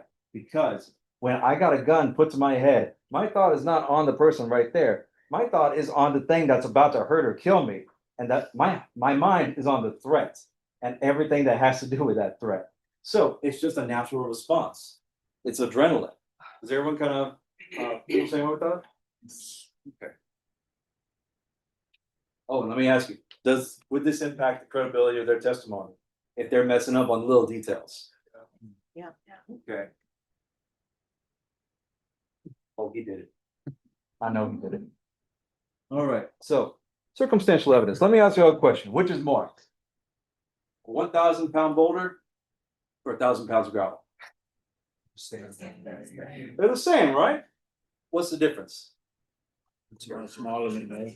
Exactly. You got one big old rock versus a bunch of little rocks. And that's what circumstantial evidence is. If we had fingerprints, DNA, a video, the guy dropped his wallet while he was running away from the robbery that he did on me over in the parking lot. That's the 1,000-pound boulder. Like there ain't no doubt or question about it. But if we don't have that, we got 1,000 pounds of gravel. We got all the little things coming in. We got like, hey, this what the fingerprints on the gun match up to this guy. Hey, we're looking at the video footage and this looks like a mugshot of the guy. Hey, we're looking at the driver's license that was left at the scene and it matches the mugshot that matches up to the DNA of this guy. So like it all starts, it's like little rocks that just build and build and build until we have proof beyond a. There you go, perfect. So let me ask you all this one. My dad he was Navy intelligence, and I would ask him, Dad, how do you know what the Koreans, the Iraqis, like whoever we were at war with at the time, how do you know what they're thinking? Because we don't have spies over there. We don't have an idea what they're doing. And he told me this is the core of intelligence work. You see a man in a tux and a woman in a white dress coming out of a church. They got rings on their hands, bells are ringing, people throwing rice at them. What happens? How do y'all know that? Y'all weren't there. Y'all didn't see anything. Y'all weren't in the church. Y'all weren't invited. How do y'all know they were at a wedding? The description. Exact. It's like, even though y'all weren't there to see what happened, y'all have your experience and you have the commonalities. That's something. 10 minutes. All this together lines up with your experience of what happened. Like I said, y'all are allowed to think, and I encourage y'all to think. Now, Judge hit it on the head. it's a two-step process here. First, we gotta do guilt innocence. Basically, did he do it? It's not gonna be, I think he did it, but it's like, no, it's like, we gotta make sure that it's proof beyond a reasonable doubt. Anything but after the but belongs in punishment. So we're here only for the focus of, did he do it? Did he commit the crime? If you'll come back with the guilty verdict, then we move over to punishment, which is basically summarized up as, what are we gonna do about it now?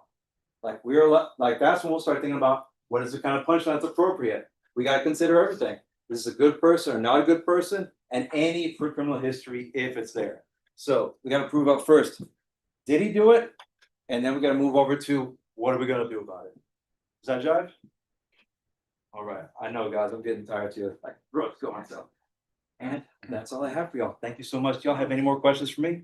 I have a question. Jury number 60. On that last one, what if during the punishment phase, they do not give you all the information if there was a prior committed? Like a prior committed felony? Anything. Any prior crime, committed? anything that would put him, that would go against him. If we weren't allowed that information and we weren't told that, Mhm. if it wasn't allowed to us. So basically, if you were not given like complete information. Exactly, and if they weren't letting us know during the punishment phase that there were prior things that were actually worse than what the person was on trial for. Okay, so that is a tricky question. Let me answer your question first and I'll get back to you number 33, okay? I won't forget you, I promise. So basically, when we're doing guilt innocence, we're only worried about, did he do this act? Like there's no, it's like when I was a misdemeanor and we had DWIs, we can't show other DWIs to say like, hey, this guy's once a drunk, always a drunk. We can't do that. We're basically worried about this segment, this moment in time, because people can change. People can't, they have one offense and then they're done. They never ever commit an offense ever again. And that is basically to be so that there's a fair trial. We got to make sure that we're only focused on this. I'm not using past conduct to prove up current conduct. Does that make sense? But during the punishment phase. During punishment phase, If and that information is not given to you, okay. how can you make a fair judgment? Well, that's if you don't get like the full information, then that's me. That's on me. I'm not doing my It job. wasn't allowed until we actually made the decision and found out afterwards that. And that's my failing. That's my failing because it's my job to make sure that if we get to punishment, there's no guarantee, but if we get to punishment, then that's my job to let y'all know about anything that could possibly be out there. So does that work? Yes, a little, but what if there was information that was told that we didn't have access to? Let me help you right there. Okay. All right. So the parties who are in charge of presenting evidence to the jurors, the state will call witnesses. They will question those witnesses. If there is something or some information you wish you would have had, but they didn't give you, then you don't have it. Okay. I think jury number 33, I totally want to forget about you. One of the charges was a felony because there was a guidance within the 5-year period, so we already knew that there was a problem. Prior felons, right? I'm just reading to you the public information that's in the indictment. I can't go into specific No, facts. but it's a mistake. We have that information. If there's an element that we have to prove that may involve prior conviction. Yeah, but we still have to prove that element to you beyond a reasonable doubt. Okay.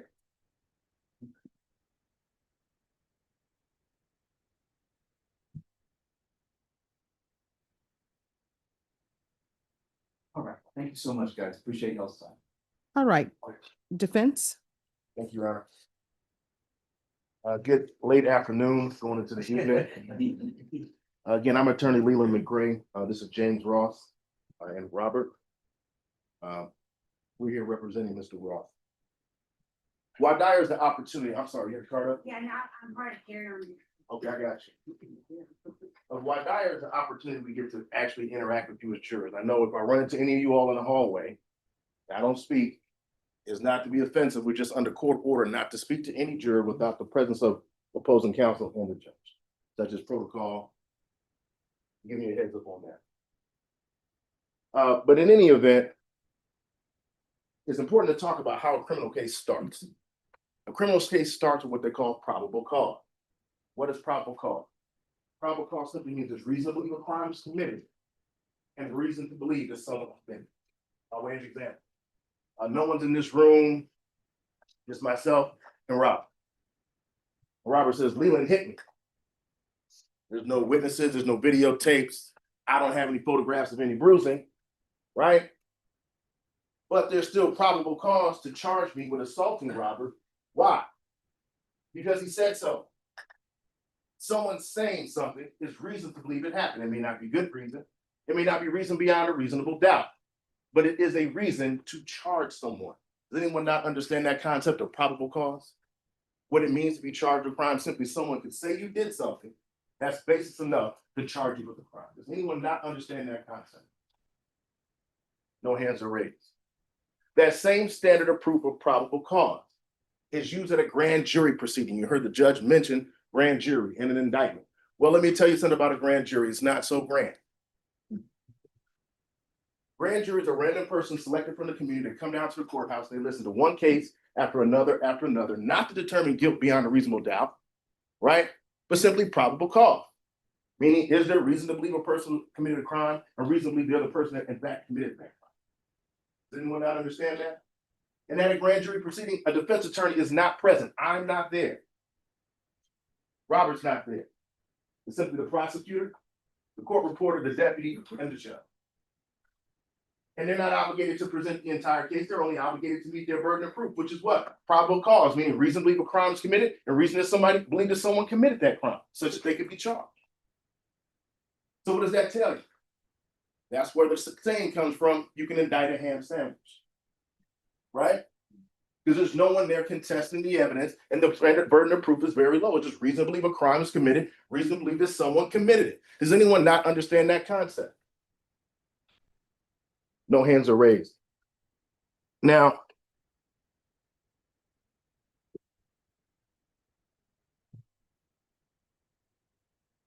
one of the important things you're going to have to do as jurors is determine credibility, right? You are what they call the triers of fact, meaning you listen to the evidence, you weigh the value of that evidence to you, you listen to the testimony for witnesses, and you decide whether or not I think they're credible, whether they should or should not be. And one of the things we often do day to day when we talk about credibility, we use it in our everyday lives, right? We look at somebody and say, look at them and tell, they weren't telling the truth, right? Look at them and tell, I know what side of town they're from. I know what they may or may not be doing based on how they look. We make these assumptions every day, right? And in doing so, we have our biases. Does everyone understand what I'm saying? And it's important that we do what? Be honest about our biases, right? Things that we may feel a certain type of way about based on just very little information, right? We make these what they call assumptions about things. And that's understandable because we operate every day without complete information. We don't know everything. So we're going to have to make some what? Assumptions. Fair? Now, we talked about the elephant. We saw the picture of the elephant up on the TV board, right? Yeah. And that's a common tactic by prosecutors to talk about, well, hey, here's a photograph. Here's some pieces that are missing. Tell me what you think, right? One common example they use is you walk out from a movie theater, no windows in the movie theater, right? And you come out, you see the entire parking lot is wet, all the cars are wet. So then is it reasonable to believe that the fire department just showed up and decided to spray all the cars with water, right? Such that you must believe that it did what? Rained outside, right? Because you see the ground is wet. So it's circumstantial evidence, it's a reasonable inference to determine or conclude that it rained outside. Everyone understand that? Yes. Now we live in Texas, don't we? Yes. And we know what? It can rain on one side of the street. Fair? So if the piece of evidence that you're looking for is a piece that you need for beyond a reasonable doubt, then guess what? We don't have an elephant. Does anyone not understand that? No hands are raised.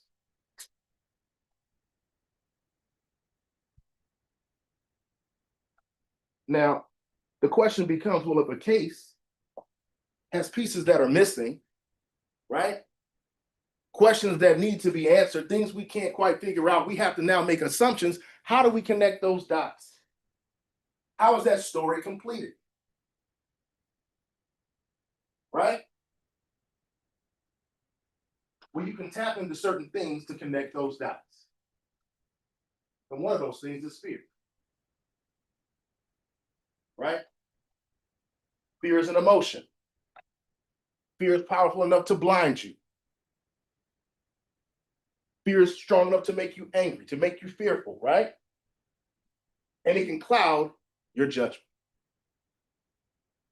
Is that fair to say? So when we start talking about circumstantial evidence, you have to be careful of your biases and your fears. Otherwise, you can start making connections, right? That are not based on evidence, that are not based on fact, but based on what? Fear.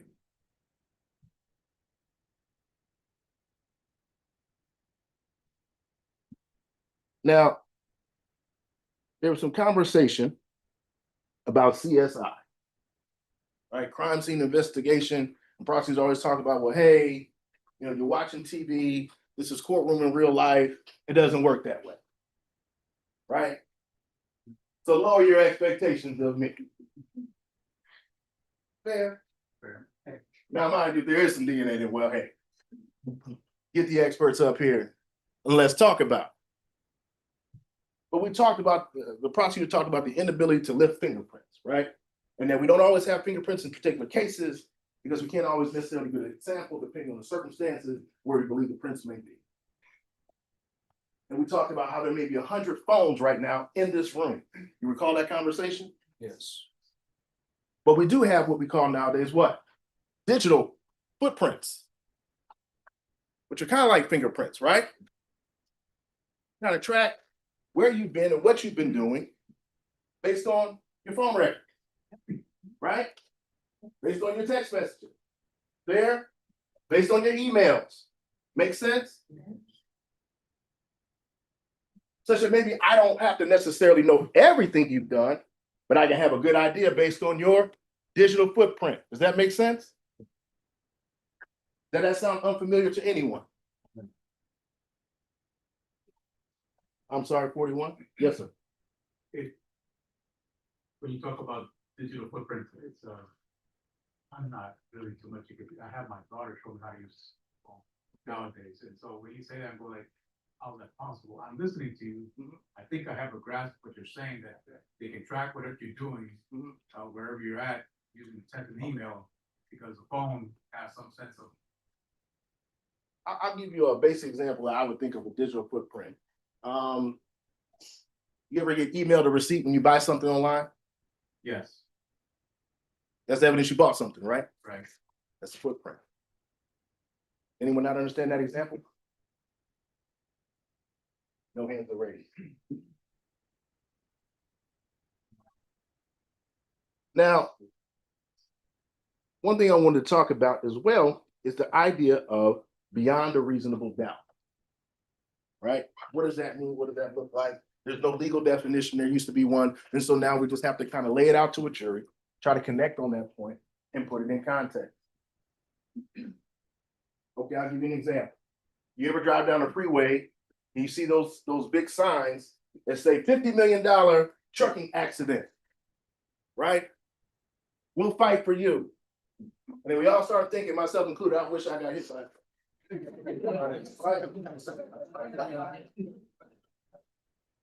So $50 million. Now, what does $50 million look like? That's a lot of money. So how did you get it?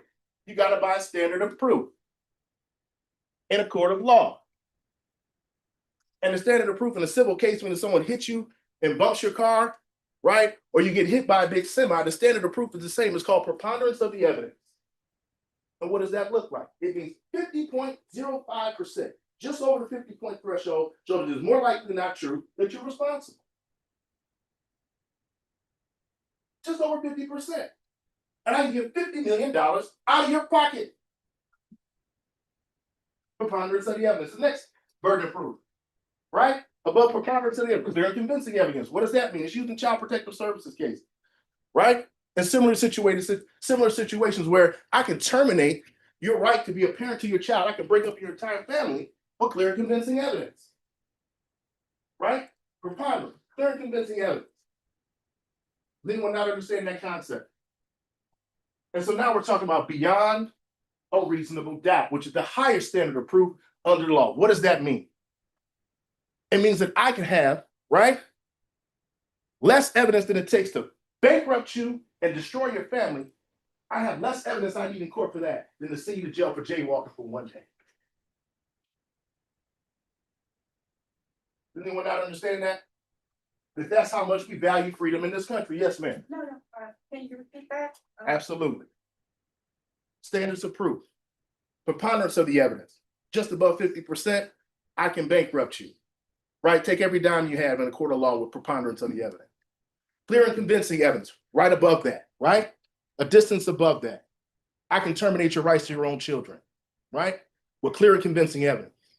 Beyond a reasonable doubt, the highest standard of proof in any criminal case, from a traffic ticket to murder. Same standard of proof. And I can't send you to prison or to jail for 1 day for jaywalking unless I can prove it beyond a reasonable doubt. That is how much we value freedom in this country. Does anyone not understand? No hands are raised.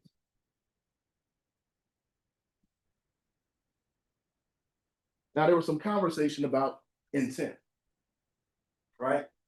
The intent to do something. And that's, you go to law school and they teach you these terms like mens rea. What does that mean? It's just a fancy word for saying, what is your burden of proof? What do we have to show in terms of someone's mindset, right? When they committed any particular offense or engaged in any activity. And you can never really gauge what someone is thinking, right? It's hard to get in someone's head. So that's what we use evidence for. Testimony, exhibits, videotapes, digital footprints. We put the story together to understand what happened, right? To try to determine what someone's intent was. And it can be hard to do, right? Meaning, I'm upset with you by way of example. This is a hypothetical. I'm upset with you today, right? And because I'm upset with you, I'm in a bad mood.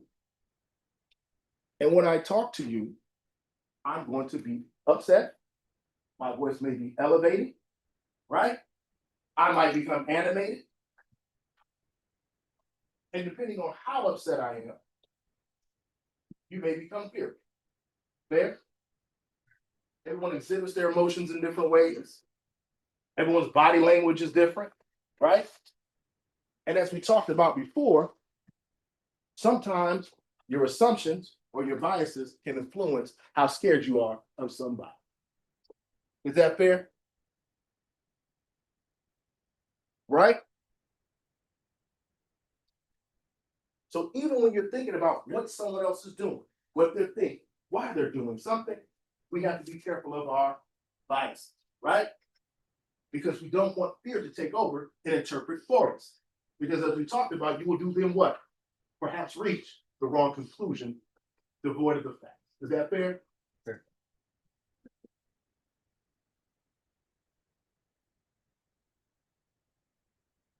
Now, we talk about fear and how that can be used to connect the dots. But right next to fear is anger. They're right next to each other. One leads to the other.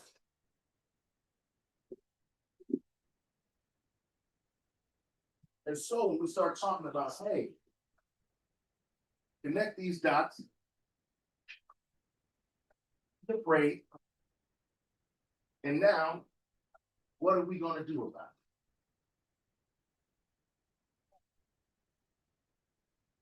it? That's how fear leads to anger. And how you can get detached from the facts. So what's important? To stay focused. I give this example. Someone's injured. They need an EMS, right? So they go to the hospital, They're in the EMS, they go to the emergency room, and you've got a doctor.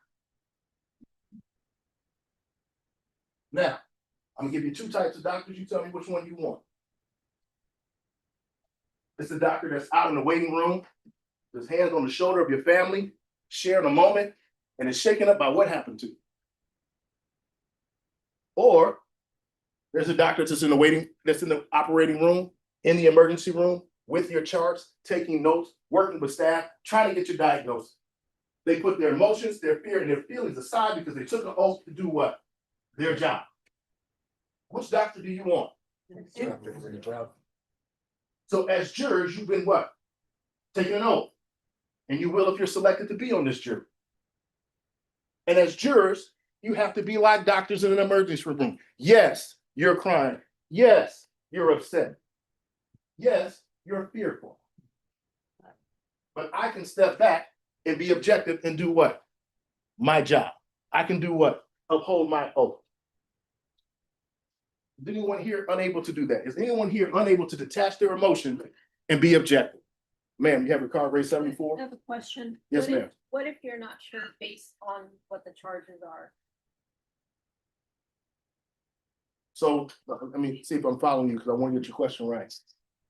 You're saying that, hey, based on what the charges are alone, I may have a feeling about that. Right, like you're not saying, oh, it's a traffic stop, a simple traffic stop, it's like aggravated assault, so what if you're not sure if you can? And we got to talk about it. And as I tell people during this process, we listen, but we don't judge. I think that's the saying, right? We listen, but we don't judge. I mean, we just want to hear what you have to say, and we don't judge you for that because Mr. Ross wants a fair trial. Is that fair? Yes. That's agreeable? So what juror number 74 is saying is, hey, based on the charge alone, I might feel a certain type of way about this case. Is that fair? And one of the charges I think will definitely stand out to you is felon in possession of a firearm. Right? And some people may feel like, well, hey, if you're a felon, you shouldn't have a firearm, right? And because of that, I already feel a certain type of way about your case. Is that fair? So anyone that agrees with that statement, hey, based on felon in possession of a firearm, I feel a certain type of way about that case, please raise your card.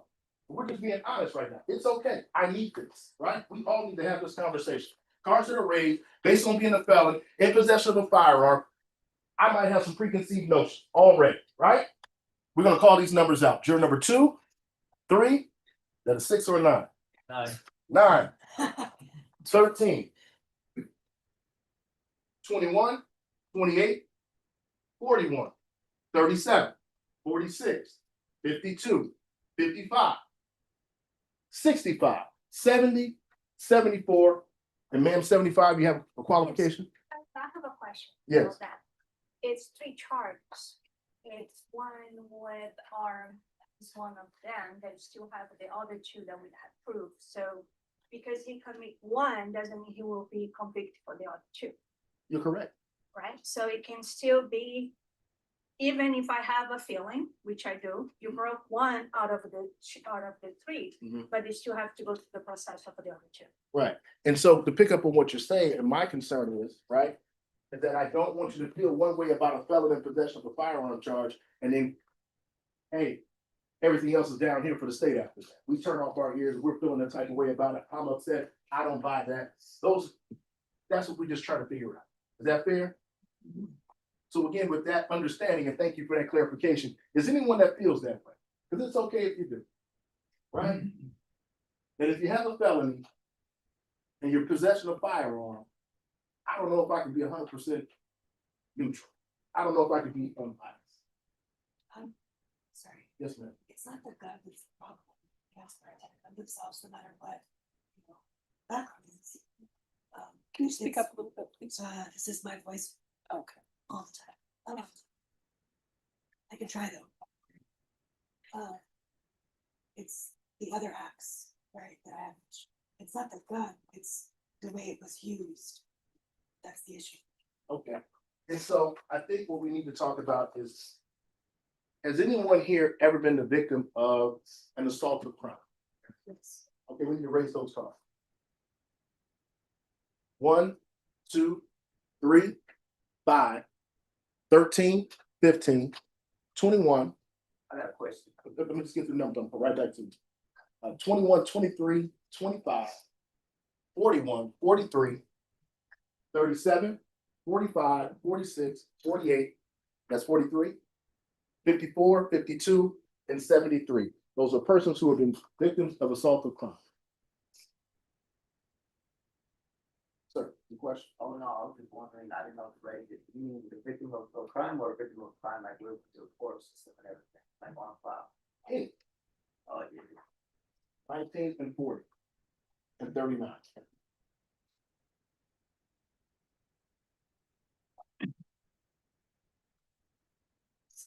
Now, the question was asked,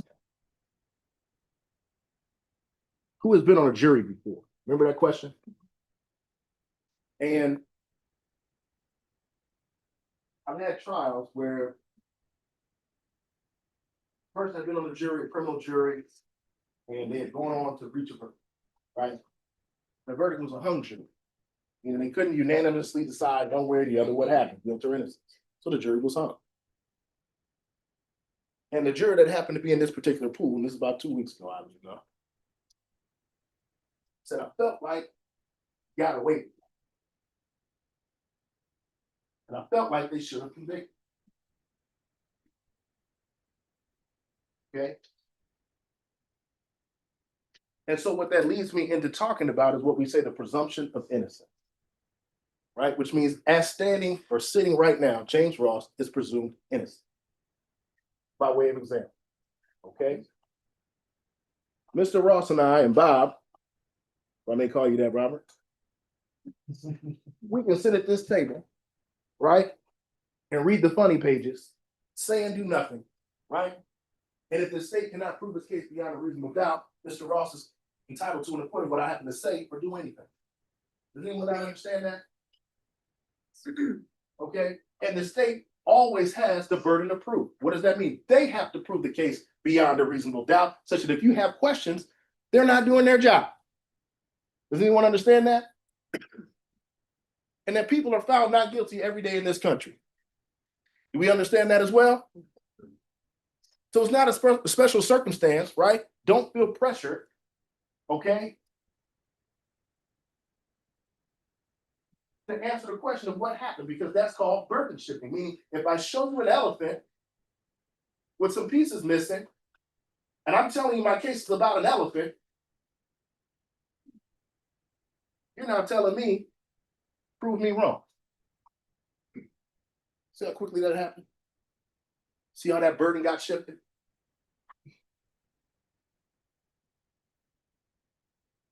And we have to be conscious of that during this trial. If anyone not understanding, the burden always stays with the state. It cannot be shifted. No hands are raised. Now, one of the issues you run into in group settings like this, right? I'll give you an example. I had a tough case out in Hayes County. And assault of a child case, tough case. And there was a question asked to the jury. That was pretty straightforward. Did anyone, oppose or would, child abuse or something like that, right? Well, of course, everyone's gonna say no. Who's for that, right? But the state does this, give me on a scale of 1 to 5, strongly agree with the 1, meaning least likely to agree, or I don't really care. Okay. And so they go around the room asking everyone, well, how do you fall on this scale? Are you a 1, 2, a 3, a 4, or a 5? And with a charge question like that, everybody's a 5. Right? You go right down the list, 5, 5, 5, 5, 5, 5, 5. Maybe a 4. Right? Then we got to around juror number 65. And one person said, well, I think I'm a 3. Because I would need to hear more evidence before I just believe that a child would never lie. Right? And after I got that 3, I got another 3, I got a 4, I got a couple 2s, and all of a sudden everybody was not a 5. Because one person felt the courage of their convictions to say, hey, I have a question about that. or maybe the common term today is called virtue signaling, right? When you're in front of other people, you feel obligated to say what everyone else says if it sounds like the right thing.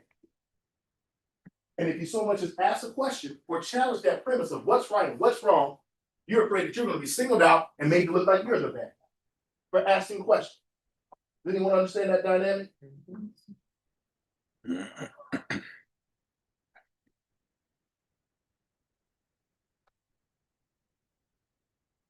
Now, when I was growing up, I loved my father. And my father, the reason why I believe I'm standing here today, right, his determination, work ethic. What he put in me, I think has carried me my entire life. Okay? I could never take away or be so thankful for what he put in me growing up. And one of the things my dad told me the story. He used to work for Boeing Aircraft in Wichita, Kansas. That's what I was born. I worked for Boeing Aircraft. Before I moved out to Seattle, was in Wichita, right? My dad was down on his luck, kind of working odd jobs, had a pickup truck, cutting grass, painting houses, doing whatever he had to do to get by, right, and provide for his family. And one thing my dad could always do, he could always fix something, right? He's very hand-eye. He sees that he can do it, right? And so they had a job interview at Boeing. And part of the interview process is he had to put together this kind of complicated airplane part using a blueprint. Right? So you had to look at it, know where to put the screws and put the thing together. My dad only graduated high school, never been to any type of engineering program, trade school. He figured out how to put that thing together. And he got that job. And with that job, he bought his first house. Right? And he started his family. So having a work ethic and willing to sacrifice means something, right? That's a character trait. That's something you can do to what? Judge what? Credibility. I mean, if you work and you show up and you do what you're supposed to do, right? I can listen to that. I can consider that. That's everyday common sense of what a decent person, at least. Someone that has some character. Is that fair to say? And so when you listen to witnesses, they're not all going to be the same. By way of example, police officers are witnesses. Now, they may have education and training and knowledge based on their experience in police work, but they're human beings no different than anyone in here, which means what? They have 4 or 5 senses? Hearing, taste, seeing, smell. So I always tell officers, I trust your experience, but if you see it, I should see it, right? If you heard it, I should be able to hear it. If you smelled it, I should be able to smell it. Is that fair? But oftentimes when an officer testifies, they come in here with a uniform on, a badge and a gun, and a long resume that they're going to testify to, right? And that can leave a certain impression. They can sometimes have a little more credibility than somebody else. Is that fair? So let's talk about it. When an officer takes the stand, you got to realize they're trained in the academy how to testify. Part of their job. Right? They come to court and they testify, they lay down a set of facts. Right? So it kind of starts like this. The prosecutor and the police officer are like Fred Astaire and Ginger Rogers for those who know that they are. But maybe a younger generation kid in play, where they're going to dance together, right? Seamlessly. Officer, can you state and spell your name for the record? On this date and time, do you recall being called out to this scene? What were your first observations? Who did you first make contact with? What was the nature of the call? And you see the seamless back and forth. A question and answer where they're completing each other's sentence. Right? And then when I stand up to ask questions, it's like pulling teeth. Does that seem fair? No. That seems like maybe you might have some bias if we're just trying to get to the truth. When you ask them a question, we get along perfectly, and when I do, it's such a struggle. That would be an indication of not being unbiased. Is that fair to say? Because you should answer everyone's question the same, right? What do they call it now? That same energy? Complete mind sentences? Is that fair to say? And if you're seeing that, then you have to think about what? Is someone being unbiased? Is that fair? 10 minutes.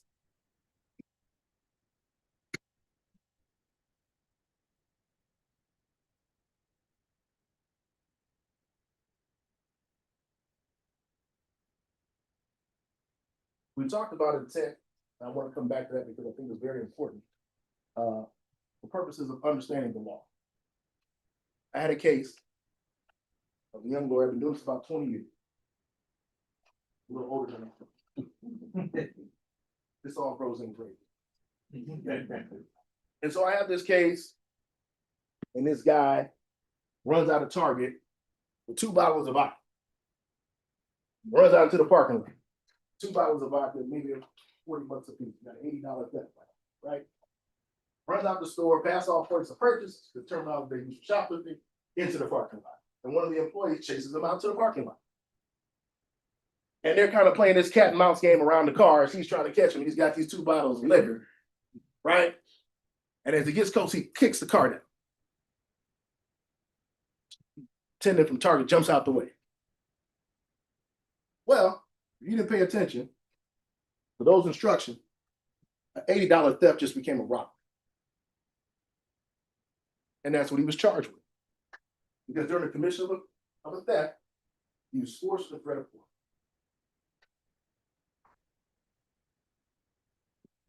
So, Mr. Attorney, what was your defense? Intent. Was an intent to hurt this person or to get away? Was intent to put something in front of him or get away? Right? So determining intent under the law sometimes is splitting hairs. And it's not just a given that somebody did something, that is what their intent was.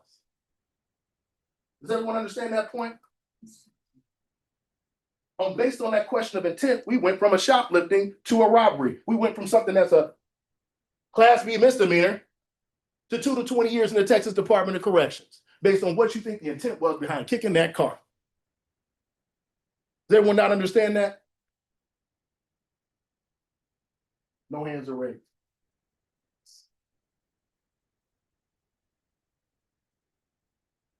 So I'll leave you with this. I love what I do and I'm passionate about it. And I make no apologies for what I do when I believe I'm right.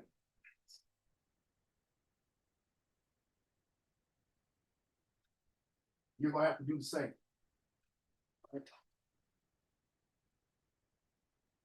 You gotta look at what you think is right. Judge the credibility of witnesses. Look at the available evidence and the absence of evidence. Is there anyone here who feels like they cannot be fair and impartial?